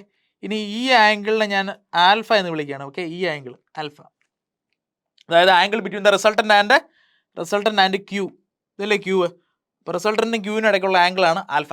ഇത്രയും കിട്ടിയല്ലോ. അപ്പോൾ ഈ ട്രയാങ്കിളിനെ ഞാൻ പതുക്കെ അടുത്ത പേജിലേക്ക് ഒന്ന് കൊണ്ടുപോവാണ്. ഓക്കെ, ഇനി ഈ ട്രയാങ്കിൾ നോക്കിയാൽ സൂക്ഷിച്ച് നോക്കിയേ. അപ്പോൾ റിസൾട്ടൻറ്റിൻ്റെ ഡയറക്ഷനും മാഗ്നിറ്റ്യൂഡ് ഇവിടെ നമുക്ക് കിട്ടുക. നോക്കിയേ, റിസൾട്ടൻറ്റിൻ്റെ മാഗ്നിറ്റ്യൂഡ് കിട്ടണമെങ്കിൽ എന്ത് ചെയ്താൽ മതി? പൈതഗോറസ് അപ്ലൈ ചെയ്താൽ പോരെ. Root of Q plus P cos theta square plus P sine theta square അല്ലേ? എക്സ്പാൻഡ് ചെയ്താൽ എന്ത് വരും? റിസൾട്ടൻറ്റിൻ്റെ magnitude is equal to root of Q square plus 2pq cos theta plus P square cos square theta plus P square sine square theta equals resultant equals root of, ഒന്ന് rearrange ചെയ്താലോ. P square cos square തീറ്റയും P square sine square തീറ്റയും കൂടെ add ചെയ്ത് കഴിഞ്ഞാൽ P square കിട്ടി അല്ലേ? P square common എടുത്തു കഴിഞ്ഞാൽ അകത്ത് ബ്രാക്കറ്റിനകത്ത് 1 വന്നു. അപ്പോൾ എന്തായി? It is P square plus Q square plus 2pq cos theta. അപ്പോൾ റിസൾട്ടൻറ്റിൻ്റെ മാഗ്നിറ്റ്യൂഡായി. റിസൾട്ടൻറ്റിൻ്റെ മാഗ്നിറ്റ്യൂഡ് ആയെങ്കിൽ ഇനി അടുത്ത റിസൾട്ടൻ്റ് ഡയറക്ഷനോടെ കിട്ടിക്കഴിഞ്ഞാൽ നമ്മുടെ ഭാഗം പൂർണ്ണമായി. നിങ്ങളോട് നാളെ പാരലോഗ്രാം ലോ ചോദിച്ചു കഴിഞ്ഞാൽ നിങ്ങൾക്ക് സ്റ്റേറ്റ്മെൻറ്റ്സ് ആണ് ചോദിക്കുന്നതെങ്കിൽ സ്റ്റേറ്റ്മെൻറ്റിൻ്റെ കൂടെ ഈ റിസൾട്ടൻറ്റിൻ്റെ ഈ ഒരു എക്സ്പ്രഷൻ നേരിട്ട് എഴുതി വെച്ചാൽ മതി. അതല്ല അതിന് ഡെറിവേഷൻ ചോദിക്കുന്നെങ്കിൽ ഈ സ്റ്റെപ്സ് ഒന്ന് ഫോളോ ചെയ്യണം. ഡെറിവേഷൻ വളരെ സിമ്പിളാണ്, നിങ്ങൾ കണ്ടു കഴിഞ്ഞു അല്ലേ? 2 ഫോഴ്സസിനെ എടുത്ത് വെച്ചു. ആ ഫോഴ്സസിനെ വെച്ചതിന് ശേഷം ഈ ഫൈനൽ ഈ സൈഡും ഞാൻ P cos theta P sine theta എന്ന് എഴുതി. അത് എഴുതിയതിന് ശേഷം എളുപ്പത്തിൽ ഞാൻ വീണ്ടും ഒരു ഇതുപോലൊരു റൈറ്റ് ട്രയാങ്കിൾ കൺസ്ട്രക്ട് ചെയ്തതിന് ശേഷം എനിക്ക് അതിൽ നിന്ന് റിസൾട്ടൻ്റെ മാഗ്നിറ്റ്യൂഡ് കിട്ടി. ഡയറക്ഷൻ എങ്ങനെ കിട്ടും? ഡയറക്ഷൻ എന്ന് പറഞ്ഞാൽ alpha. Resultant is inclined with Q അല്ലേ? അപ്പോൾ angle between resultant and Q ആണ് എനിക്ക് വേണ്ടത്. ദാറ്റ് ഈസ് ആൽഫയാണ് എനിക്ക് വേണ്ടത്. ആൽഫ എങ്ങനെ കിട്ടും? ആൽഫ കിട്ടാനുള്ള പരിപാടി ഈ ട്രയാങ്കിളിനെ നോക്കിയാൽ, ആ ട്രയാങ്കിളെ നോക്കിക്കഴിഞ്ഞാൽ ടാൻ ആൽഫ എളുപ്പം എഴുതാമല്ലോ. Tan alpha equal to P sine theta divided by Q plus P cos theta അല്ലേ? അപ്പോൾ ടാൻ ആൽഫ അതാണെങ്കിൽ alpha equal to tan inverse എന്ന് എഴുതുവാണ്. ആൽഫ ഈക്വൽസ് ടാൻ ഇൻവേഴ്സ് എന്തെഴുതാം? ബ്രാക്കറ്റിനകത്ത് എന്ത് വരും? Opposite by adjacent. ഓപ്പോസിറ്റ് എത്രയാണ്? P sine theta divided by adjacent side Q plus P cos theta. സെറ്റല്ലേ? അപ്പോൾ മാഗ്നിറ്റ്യൂഡായി ഡയറക്ഷനായി. അപ്പോൾ പാരലോഗ്രാം ലോയോ ട്രയാങ്കുലർ ലോയോ ഒക്കെ യൂസ് ചെയ്ത് കഴിഞ്ഞാൽ നിങ്ങൾക്ക് ഇത് യൂസ് ചെയ്യാം. പക്ഷേ ട്രയാങ്കുലർ ലോയ്ക്കകത്ത് ഒരു ചെറിയ കൺഫ്യൂഷൻ വരാൻ സാധ്യതയുണ്ട്. ട്രയാങ്കുലർ ലോയ്ക്കകത്ത് ഈ എക്സ്പ്രഷൻ ആയിരിക്കത്തില്ല യൂസ് ചെയ്യുക. പാരലോഗ്രാം ലോയ്ക്കകത്താണ് ഈ എക്സ്പ്രഷൻ യൂസ് ചെയ്യുക. ട്രയാങ്കുലർ ലോയിലേക്ക് വരുമ്പോഴത്തേക്ക് അതിൻ്റെ ഡെറിവേഷനിൽ ചെറിയൊരു ഡിഫറൻസ് വരും. ഈ പ്ലസിന് പകരം അവിടെ ഒരു മൈനസ് വരും. പക്ഷേ നിങ്ങളുടെ സിലബസിൽ ട്രയാങ്കുലർ ലോയ്ക്ക് വലിയ സ്കോപ്പ് ഇല്ലാത്തതുകൊണ്ട് നിങ്ങൾ പാരലോഗ്രാം ലോ പഠിച്ചാൽ മതി. ഡെറിവേഷൻ ഇങ്ങനെ പഠിച്ചാൽ മതി. ഈ root of P square plus Q square plus 2pq cos theta എന്ന് പറയുന്ന ഇക്വേഷനകത്ത് തീറ്റ എന്താണെന്ന് നിങ്ങൾ അറിഞ്ഞിരിക്കണം. Theta is angle between P and Q. നമ്മൾ ആദ്യമേ കണ്ടില്ലേ? Angle between P and Q ആണ് തീറ്റ, ഈ വലിയ ആംഗിൾ. ഓക്കെ, അപ്പോൾ ഇതിൻ്റെ സമ്മറി എന്ന് പറഞ്ഞാൽ എന്താണ്? സമ്മറി എന്ന് പറഞ്ഞാൽ ഇത്രേ ഉള്ളൂ. ഇൻ കേസ് നമ്മുടെ മരം അല്ലെങ്കിൽ നമ്മുടെ കപ്പലെ പിടിച്ച് വലിക്കാൻ 1, 2 ഫോഴ്സ് വന്നാൽ നമ്മൾ എന്ത് ചെയ്യും? നമ്മൾ നിസ്സാരമായി നോക്കൂ, ഈ ഫോഴ്സിനെ അങ്ങോട്ട് മാറ്റി വരയ്ക്കുന്നു, താഴത്തെ ഫോഴ്സിനെ ഇങ്ങോട്ട് മാറ്റി വരയ്ക്കുന്നു. ഓക്കെ, അപ്പോൾ അവിടെ ഒരു പാരലോഗ്രാം ആയിട്ടുണ്ട്. ഈ പാരലോഗ്രത്തിൻ്റെ ഡയഗണൽ നമ്മൾ വരയ്ക്കുന്നു. ഓക്കെ, അത് ഇതാണ്, ശരിയല്ലേ? ആ പർട്ടിക്കുലർ റിസൾട്ടൻറ്റിൻ്റെ മാഗ്നിറ്റ്യൂഡ് കിട്ടാൻ എന്ത് ചെയ്താൽ മതി? റിസൾട്ടൻറ്റിൻ്റെ മാഗ്നിറ്റ്യൂഡ് ഈക്വൽ ടു എത്രയാണ്? റൂട്ട് ഓഫ് ഇത് പിയും ഇത് ക്യൂ ആണെങ്കിൽ P square plus Q square plus 2pq cos theta. അതുപോലെ tan alpha equals P sine theta divided by Q plus P cos theta. അപ്പോൾ ഇത്രയും എഴുതി കഴിഞ്ഞാൽ നിങ്ങൾ പാരലോഗ്രാം ലോ ആയിട്ടുണ്ട്, ശരിയല്ലേ? സ്റ്റേറ്റ്മെന്റ് എന്താണ്? When 2 concurrent forces are represented as 2 adjacent sides of a parallelogram, then the resultant is the outward diagonal from the same point. ആ പോയിന്റിൽ നിന്ന് ഔട്ട്വേർഡ് വരയ്ക്കുന്ന ആ ഡയഗണൽ എന്താണോ അത് തന്നെ ആയിരിക്കും. ഓക്കെ, അപ്പം ഞാനൊരു ഈ പറഞ്ഞ പാരലോഗ്രാം ലോയുടെ ഒരു കേസ് പറയട്ടെ. അതായത് നിങ്ങളുടെ കയ്യിൽ ഒരു റെക്റ്റാങ്കിൾ ഉണ്ടെന്ന് വിചാരിക്കുക. ഓക്കെ, ഇനി ഇതൊരു ഫോഴ്സ് പി ആണെന്നിരിക്കട്ടെ, ഇതൊരു ഫോഴ്സ് ക്യൂ ആണെന്നിരിക്കട്ടെ. അപ്പോൾ ആ കേസിൽ റിസൾട്ടൻ്റ് ഏതാണ്? Definitely the resultant is this diagonal. ശരിയല്ലേ? ഇതാണ് റിസൾട്ടൻ്റ്. ഓക്കെ, ഈ കേസിൽ angle between P and Q എത്രയാണ്? Angle between P and Q is 90 degree. അപ്പോൾ റിസൾട്ടൻറ്റിൻ്റെ മാഗ്നിറ്റ്യൂഡ് ഈ കേസിൽ എത്രയായിരിക്കും? ഇതൊരു റൈറ്റ് ട്രയാങ്കിൾ ആണ്. ഈ സൈഡിൽ എന്തുണ്ട്? ഈ സൈഡ് ക്യൂ മാത്രമേ ഉള്ളൂ അല്ലേ? അപ്പോൾ resultant equal to root of Q square plus right side ഇതേതാണ്, അത് പി സ്ക്വയർ മാത്രമേ ഉള്ളൂ. ബാക്കി 2pq കോസ് തീറ്റ അവിടെ പോയി. കോസ് തീറ്റ എന്ന് പറയുന്നത് കോസ് 90 എന്ന് പറയുന്നത് 0 ആയതുകൊണ്ട് ക്യാൻസൽ ആയി പോകും. അല്ലെങ്കിൽ തന്നെ ഇങ്ങനെ ഡിറൈവ് ചെയ്ത് കഴിഞ്ഞാൽ R equal to root of P square plus Q square. റിസൾട്ടൻ്റെ മാഗ്നിറ്റ്യൂഡ് ഇങ്ങനെ കിട്ടി. ഇനി ആൽഫ ഈക്വൽ ടു 45 എന്ന് പ്രത്യേകിച്ച് പറയേണ്ട കാര്യമില്ല. ഇല്ല, നമുക്ക് പഴയ ഇക്വേഷൻ യൂസ് ചെയ്യാം. അതെങ്ങനെയാണ്? പഴയ ഇക്വേഷൻ എന്താണ്? പഴയ equation P sine theta divided by Q plus P cos theta ആയിരുന്നു. തീറ്റയ്ക്ക് 90 എന്ന് കൊടുത്ത് സൈൻ 90 1 ആണ്. So P divided by Q plus P cos theta എന്താവും? 0 ആവും. സോ ഈ ആംഗിൾ എന്ന് പറയുന്നത് ഈ സൈഡ് പിയും ഇപ്പുറത്തെ സൈഡ് ക്യൂ ആയതുകൊണ്ട് tan inverse P divided by Q എന്ന് മാത്രമേ എക്സ്പ്രഷൻ വരുള്ളൂ. അപ്പം 90 ഡിഗ്രി പെർഫെക്റ്റ് റെക്റ്റാങ്കിൾ ആണെങ്കിൽ ഇതാണ് കേസ് അല്ലേ? അതായത് പിയും ക്യൂവും രണ്ട് ഫോഴ്സസ് ആണ്, വെക്ടേഴ്സ് ആണ്, അവർക്കിടയ്ക്കുള്ള ആംഗിൾ 90 ഡിഗ്രി ആണെങ്കിൽ റിസൾട്ടൻ്റ് കണ്ടുപിടിക്കാനായിട്ട് നമുക്ക് root of P square plus Q square ചെയ്താൽ മതി. റിസൾട്ടൻ്റെ ആംഗിൾ അവിടെ ആയിരിക്കും 45 ഡിഗ്രി വിത്ത് എയ്തർ ഫോഴ്സസ് ആയിരിക്കും. അപ്പോൾ അത് എളുപ്പത്തിൽ നമുക്ക് കണ്ടുപിടിക്കാം. അപ്പോൾ പാരലോഗ്രാം എന്ന് പറയുന്നത് എന്താണ്? ആക്ച്വലി എല്ലാ റെക്റ്റാങ്കിളും പാരലോഗ്രാം ആണ് അല്ലേ? പാരലോഗ്രാം എന്ന് പറയുമ്പോഴത്തേക്ക് ഈ ആംഗിൾ 90 ആവണമെന്നില്ല. The angle between the forces could be any angle, ഏത് ആംഗിളും വരാം. അപ്പോൾ ഇങ്ങനെ നമുക്ക് പാരലോഗ്രാം ലോ അപ്ലൈ ചെയ്ത് നമുക്ക് റിസൾട്ടൻ്റ് കണ്ടുപിടിക്കാൻ പറ്റും. ഓക്കെ, സോ പാരലോഗ്രാം ലോ നമുക്ക് പറഞ്ഞു തരുന്നു ഇഫ് ടു അഡ്ജസൻറ്റ് സൈഡ്സ് അല്ലേ അത് ഫോഴ്സസ് ആണ് എങ്കിൽ റിസൾട്ടൻ്റ് എന്ന് പറയുന്നത് ഡയഗണൽ ആണെന്ന് പാരലോഗ്രാം പറഞ്ഞു തരുന്നു. അല്ലെങ്കിൽ രണ്ട് മലയാളിക്ക് ഒരു ബംഗാളി എന്ന് പറഞ്ഞു തരുന്നത് പാരലോഗ്രാം ലോ ആണ്. ഓക്കെ, ഇനി മുന്നോട്ട് പോകുമ്പോൾ രണ്ട് മലയാളി ഒരു ബംഗാളി ആണെങ്കിൽ അപ്പോൾ തിരിച്ച് ഒരു ബംഗാളി രണ്ട് മലയാളി അല്ലേ? അപ്പോൾ അങ്ങോട്ട് പോകാൻ പറ്റുമെങ്കിൽ ഇങ്ങോട്ടും വരണമല്ലോ. ഒരു പാല് വിട്ടാൽ അങ്ങോട്ടും ഇങ്ങോട്ടും വേണ്ടേ അല്ലേ? അപ്പോൾ നമുക്ക് തിരിച്ചു വരാം എന്നർത്ഥം. അതായത് നാളെ നിങ്ങളൊരു റിസൾട്ടൻറ്റിനെ കാണുമ്പോൾ ആ റിസൾട്ടൻറ്റിൻ്റെ ഉള്ളിൽ രണ്ട് ഫോഴ്സുകൾ ഒളിഞ്ഞിരിക്കുന്നു എന്ന് തിരിച്ച് ചിന്തിക്കാനും കൂടെ നിങ്ങൾക്ക് പറ്റണം. അതിനെയാണ് റെസൊല്യൂഷൻ ഓഫ് ഫോഴ്സസ് എന്ന് പറയുക. Resolution of forces. അപ്പോൾ ഒന്ന് നോക്കി, ഇങ്ങോട്ട് നോക്കി. ഇപ്പം നമ്മൾ കാണുന്നത് നേരത്തെ കണ്ട റിസൾട്ടൻ്റ് ഇല്ലേ, അതായത് ബംഗാളിയാണ് ഇപ്പോൾ നിങ്ങൾ കാണുന്ന ആ ഗ്രീൻ, അത് ബംഗാളിയാണെങ്കിൽ ആ ബംഗാളിയിൽ ഒളിഞ്ഞിരിക്കുന്ന രണ്ട് മലയാളിനെ ഞാൻ തിരിച്ചു പിടിക്കാൻ പോവുക. അത് എങ്ങനെ കണ്ടുപിടിക്കാൻ പറ്റും?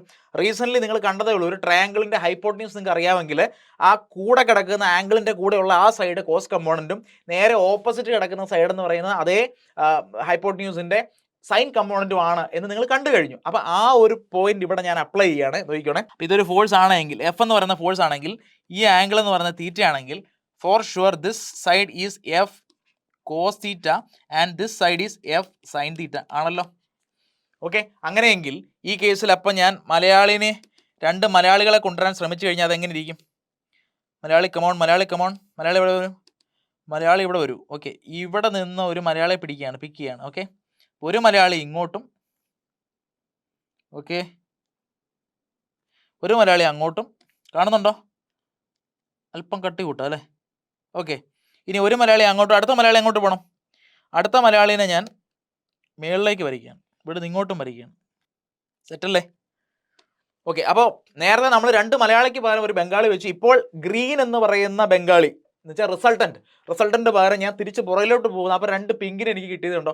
അപ്പം നാളെ ഇവിടുന്ന് അങ്ങോട്ട് പോകുന്നത് പോലെ തിരിച്ചു വരാനും നിങ്ങൾ മനസ്സിലാക്കിയിരിക്കണം. എപ്പോഴൊക്കെ നിങ്ങളൊരു ഫോഴ്സിനെ കാണുമ്പോൾ ആ ഫോഴ്സിൻ്റെ ഉള്ളിൽ ഇങ്ങനെ രണ്ട് കമ്പോണൻ്റ് ഉണ്ട്, റിസോൾവ് ചെയ്യുമ്പോഴത്തേക്ക് നമുക്ക് ഐ ആൻഡ് ജെ ഡയറക്ഷനിൽ രണ്ട് കമ്പോണൻ്റ് ഉണ്ട് എന്ന് ഇതുപോലെ നമുക്ക് വരാൻ പറ്റും. അപ്പോൾ ഈ സൈഡ് എന്തായിരിക്കും? ഇത് എഫ് സൈൻ തീറ്റ ആണെങ്കിൽ, അത് എഫ് സൈൻ തീറ്റ ആണെങ്കിൽ ഇതെന്തായിരിക്കും? അതും എഫ് സൈൻ തീറ്റ തന്നെയായിരിക്കും അല്ലേ? ഓക്കെ, അപ്പോൾ ഈ എഫ് സൈൻ തീറ്റയും ഈ എഫ് കോസ് തീറ്റയും കൂടെ ചേരുമ്പോഴാണ് ആരുണ്ടാവുന്നത്? എഫ് ഉണ്ടാവുന്നത്. ഓക്കെ, എഫ് എന്ന് പറയുന്ന റിസൾട്ടൻ്റ് ഉണ്ടാവുന്നത്. മനസ്സിലാവുന്നുണ്ടോ? ഇത് ഇൻ്റർചേഞ്ചബിളി നമ്മൾ യൂസ് ചെയ്യും. ചില സമയത്ത് നമ്മൾ രണ്ടിനെ ഒന്നാക്കും, ചിലപ്പോൾ നമ്മൾ ഒന്നിനെ രണ്ടാക്കും. അത് നമ്മുടെ ഇഷ്ടം അല്ലേ? നമുക്ക് ഒരു പ്രോബ്ലത്തിന് ഒന്നിനെ രണ്ടാക്കണമെങ്കിലോ രണ്ടിനെ ഒന്നാക്കണമെങ്കിലോ ഒക്കെ നമ്മുടെ റിക്വയർമെൻറ്റ് അനുസരിച്ച് നമ്മളത് ചെയ്തുകൊണ്ടേയിരിക്കും. ഓക്കെ, സോ നമുക്ക് മുന്നോട്ട് പോകാം. അപ്പോൾ രണ്ട് മലയാളി ഈക്വൽ ടു ഒരു ബംഗാളി ആൻഡ് ഒരു ബംഗാളി ഈക്വൽ ടു രണ്ട് Malayali. That's all. So we have covered what is A resultant, what is parallelogram law, what is resolution of forces. ഇത്രയും വളരെ വളരെ ഇമ്പോർട്ടൻ്റ് ആണ്. എക്സാം പോയിന്റ് ഓഫ് വ്യൂവിൽ ഞാൻ പറഞ്ഞു കഴിഞ്ഞാൽ നിങ്ങളോട് ചോദിക്കാവുന്ന ക്വസ്റ്റ്യൻ ആക്ച്വലി പാരലോഗ്രാം ലോ ആണ്. സ്റ്റേറ്റ് ചെയ്യാനോ ഡിറൈവ് ചെയ്യാനോ ഒക്കെ പറഞ്ഞു വരാം. 3 മാർക്സ് ഈസിലി നിങ്ങൾക്ക് സ്കോർ ചെയ്യാം. പാരലോഗ്രാം തന്നെ വരയ്ക്കണം. അവിടെ റെക്റ്റാങ്കിൾ വരച്ച് എളുപ്പവഴിക്ക് പോകരുത്. പാരലോഗ്രാം വരച്ചാൽ എളുപ്പത്തിൽ തന്നെ സോൾവ് ചെയ്യാമെന്ന് ഞാൻ കാണിച്ചു തന്നു. ഓക്കെ, അങ്ങനെ തന്നെ ചെയ്യാം. ഫൈൻ. ഇനി ഇതിനിടയ്ക്ക് ഞാൻ പറയാൻ വിട്ടുപോയ ഒരു കാര്യം കൂടെ ഒന്ന് പറഞ്ഞോട്ടെ. ഇവിടെ ഞാൻ എന്താ പറഞ്ഞത്, പാരലോഗ്രാം ലോ നമ്മൾ സ്റ്റേറ്റ് ചെയ്യുമ്പോഴത്തേക്കും ഈ ആൽഫ എന്ന് പറയുന്നത് എന്താണ്? Alpha is the angle between resultant and Q ആയിരുന്നല്ലോ ആൽഫ. ആ ആൽഫ കണ്ടുപിടിക്കാൻ വേണ്ടി tan alpha equal to P sine theta by Q plus P cos theta എന്ന ഇക്വേഷൻ യൂസ് ചെയ്തു. അപ്പോൾ നാളെ ചിലപ്പോൾ നിങ്ങൾക്ക് ഒരു ക്വസ്റ്റ്യൻ ഇങ്ങനെ വരാം, തലതിരിച്ച്. അതായത് ഇത് പി ആണ്, ഇത് ക്യൂ ആണ്. ഓക്കെ, നമുക്കറിയാം 2 മലയാളിക്കൊരു ബംഗാളി. ഓക്കെ, ബംഗാളി എത്തിയിട്ടുണ്ട്. അപ്പോൾ ഈ ക്യൂ തന്നെ മേളി വരും, ഈ പി തന്നെ ഇവിടെയും വരും. ഓക്കെ ആണല്ലോ. അപ്പോൾ ഇതാണ് resultant. Fine, this is A resultant. ചോദ്യം ഇങ്ങനെയാവാം. ഇതിൻ്റെ ഉള്ളിൽ കിടക്കുന്ന ഈ പറയുന്ന ആംഗിൾ ആൽഫ അതെന്താണെന്ന് ചോദിച്ചു കഴിഞ്ഞാൽ alpha equal to tan inverse, എന്തായിരുന്നു നമ്മുടെ formula? Tan inverse P sine theta അല്ലേ? ഈ സൈഡല്ലേ നമ്മൾ എടുക്കുന്നത്, ഈ റെക്റ്റാങ്കിൾ അല്ലേ എടുക്കുന്നത്. അപ്പോൾ ഈ സൈഡ് എന്ന് പറയുന്നത് എന്തായിരുന്നു? പി, ഇത് തീറ്റ. അപ്പോൾ P sine theta divided by Q plus P cos theta. Okay, അതെവിടെ നമ്മൾ ഡിറൈവ് ചെയ്തത്? ഈ ട്രയാങ്കിളിൽ നിന്നല്ലേ. ഞാനിപ്പോൾ ഒരു പിങ്ക് കളറിൽ ആ പോയിന്റ്സ് കാണിച്ചാൽ ഒരു പോയിന്റ് ഇത്, ഒരു പോയിന്റ് ഇത്, ഒരു പോയിന്റ് ഇത്. ഓക്കെ, ആ ട്രയാങ്കിൾ കണ്ടല്ലോ. അപ്പോൾ എ ബി സി, ഇപ്പോൾ ആ പിങ്ക് കളറിൽ ഞാൻ മാർക്ക് ചെയ്തിരിക്കുന്ന എ ബി സി എന്ന് പറയുന്നത് എന്താണ്? ഒരു റൈറ്റ് ട്രയാങ്കിൾ ആണ്. അതിൻ്റെ ഹൈപ്പോട്ടന്യൂസ് ആണ് ക്യാപിറ്റൽ ആർ. ഓക്കെ, അപ്പോൾ ആ ഒരു ട്രയാങ്കിളിൽ നിന്ന് ഈസിലി നിങ്ങൾക്ക് എന്ത് എഴുതാം? ആൽഫയുടെ വാല്യൂ എഴുതാം. പക്ഷേ ഒരു ചെറിയ ട്വിസ്റ്റ്, ഇങ്ങനെ വേണേൽ ചോദിക്കാം. നിങ്ങളോട് ചോദിക്കുന്നത് ആൽഫ അല്ല, ഇൻസ്റ്റഡ് ഫൈൻഡ്, ക്വസ്റ്റ്യൻ അത് ഇങ്ങനെയാണെന്ന് വിചാരിച്ചു, find the angle between resultant and P. ഇതാണ് ചോദ്യമെങ്കിലോ അത് ആൽഫയാണോ? അല്ല. അപ്പോൾ ചിലരുടെ മനസ്സിൽ ഓൾറെഡി പല ഐഡിയാസ് മുട്ടിട്ട് തുടങ്ങിയെന്ന് എനിക്കറിയാം. ചിലർ വേണമെങ്കിൽ പറയും, സാർ ഈ പറയുന്ന ആംഗിൾ അല്ലേ സാർ ഇപ്പോൾ ചോദിച്ചത് ബീറ്റ. ഓക്കെ, ബീറ്റയാണ് ചോദിച്ചിരിക്കുന്നതെങ്കിൽ ബീറ്റ എങ്ങനെ കണ്ടുപിടിക്കാം? ഒന്നെങ്കിൽ തീറ്റ മൈനസ് ആൽഫ എന്നെടുക്കാം, ഒരു ഐഡിയ. അടുത്ത ഐഡിയ നിങ്ങൾ എന്ത് പറയുന്നു? അടുത്ത ഐഡിയ ഞാൻ പറയട്ടെ. ആൽഫ എന്ന് പറയുന്നത് ബിറ്റ്വീൻ ആരൊക്കെയായിരുന്നു? ബിറ്റ്വീൻ റിസൾട്ടൻ്റ് ആൻഡ് ക്യൂ ആയിരുന്നു അല്ലേ? ബിറ്റ്വീൻ റിസൾട്ടൻ്റ് ആൻഡ് ക്യൂ ആയിരുന്നെങ്കിൽ നെക്സ്റ്റ് ബീറ്റ എന്ന് പറയുന്നത് ബിറ്റ്വീൻ ആരൊക്കെയാണ്? ബിറ്റ്വീൻ റിസൾട്ടൻ്റ് ആൻഡ് പി അല്ലേ? ഒരു ചെറിയ അഡ്ജസ്റ്റ്മെൻറ്റ് ചെയ്താലോ? പി കിടക്കുന്നിടത്തൊക്കെ ക്യൂവും ക്യൂ കിടക്കുന്നിടത്തൊക്കെ പിയും അങ്ങ് കൊടുത്താലോ? കാരണം നിങ്ങൾ ഇതിനെ ക്യൂ ആയിട്ടും ഇതിനെ പി ആയിട്ടും എടുത്തിരുന്നെങ്കിൽ ഈ റിസൾട്ടൻറ്റിന് ഇടയ്ക്കുള്ള ഈ ആംഗിൾ അല്ലേ ബീറ്റ. മനസ്സിലായില്ലേ? അപ്പം നമ്മുടെ ആ ഡെറിവേഷനകത്ത് എല്ലാ പോയിന്റിലും പിക്ക് ക്യൂവും ക്യൂവിന് പിയും കൊടുത്തു കഴിഞ്ഞാൽ ഇപ്പം കിട്ടാൻ പോകുന്ന ആൻസർ എന്തായിരിക്കും? ആൽഫയ്ക്ക് പകരം ബീറ്റ കിട്ടണം. അപ്പോൾ ആ ഐഡിയ ഞാനിവിടെ യൂസ് ചെയ്ത് കഴിഞ്ഞാൽ ബീറ്റ ഈക്വൽ ടു, നേരത്തെ എന്തായിരുന്നു? Beta equal to P sine theta ആയിരുന്നു. അപ്പോൾ അതിന് പകരം എന്താവും? ക്യൂ സൈൻ തീറ്റ ആവും ഡിവൈഡഡ് ബൈ താഴെ എന്തായിരുന്നു? ക്യൂ പ്ലസ് ആയിരുന്നു. അപ്പോൾ ഞാനത് പി പ്ലസ് ആക്കും, P plus Q cos theta. Okay, അപ്പോൾ പുതിയ എക്സ്പ്രഷൻ ആയില്ലേ? ഇങ്ങനെയും പഠിക്കാം. ഓക്കെ, അതായത് നേരത്തെ ഡിറൈവ് ചെയ്ത P sine theta by Q plus P cos theta എന്നുള്ള എക്സ്പ്രഷനകത്ത് പിയും ക്യൂവും ഇൻ്റർചേഞ്ച് ചെയ്യുക. അപ്പോൾ എന്ത് കിട്ടും? ആൽഫയ്ക്ക് പകരം നിങ്ങൾക്ക് ബീറ്റ കിട്ടും. So simple. ഓക്കെ, അപ്പോൾ അതും നമ്മൾ സോൾവ് ചെയ്തു. ഇല്ലെങ്കിൽ നമുക്ക് എളുപ്പം ഡയറക്ഷൻ നോക്കി അങ്ങനെ കണ്ടുപിടിക്കാം. തീറ്റയിൽ നിന്ന് ആൽഫ അങ്ങ് കുറച്ചാൽ മതി അല്ലേ? അങ്ങനെയും ചെയ്യാം. പക്ഷേ പ്രൊവൈഡഡ് ഇത് ആ ക്വാഡ്രൻറ്റിൽ തന്നെ ആയിരിക്കണം അല്ലെ? ഫസ്റ്റ് ക്വാഡ്രൻറ്റിൽ തന്നെ ആയിരിക്കണം. അല്ലാത്ത കേസുകളിൽ നിങ്ങൾ ഐഡിയ മനസ്സിലാക്കി ചെയ്യാവുന്നതേ ഉള്ളൂ. പ്രോബ്ലത്തിലേക്ക് വരുമ്പോൾ നിങ്ങൾക്ക് ഇതൊക്കെ ക്ലിയർ ആവും. റൈറ്റ് നൗ ഞാൻ അതിൻ്റെ ഒരു ബേസിക് തട്ടകം ഒന്ന് റെഡിയാക്കുകയാണ്. ഓക്കെ, നമുക്ക് അതിൻ്റെ പുറത്ത് നിന്ന് ചവിട്ടുനാടകം ആരംഭിക്കാനുള്ളതാണ്. അപ്പോൾ ആ തട്ടകം സ്ട്രോങ് ആയിരിക്കണം അല്ലേ? ആ ഫൗണ്ടേഷൻ സ്ട്രോങ് ആയിരിക്കണം. അതിന് ഞാൻ ബേസിക് തിയറീസ് ഒന്ന് എക്സ്പ്ലെയിൻ ചെയ്യാണ്. Further we will move on to simple problems, intermediate problems as well as hard പ്രോബ്ലംസിലേക്കും നമ്മൾ എത്തും. അപ്പോൾ നിങ്ങൾക്ക് കൂടുതൽ കോൺഫിഡൻസ് വന്നോളും. സോ നമ്മൾ ബംഗാളിയെ പിടിച്ച് തിരിച്ച് മലയാളി ആക്കിയിട്ടുണ്ട്. Resolving the forces is also done.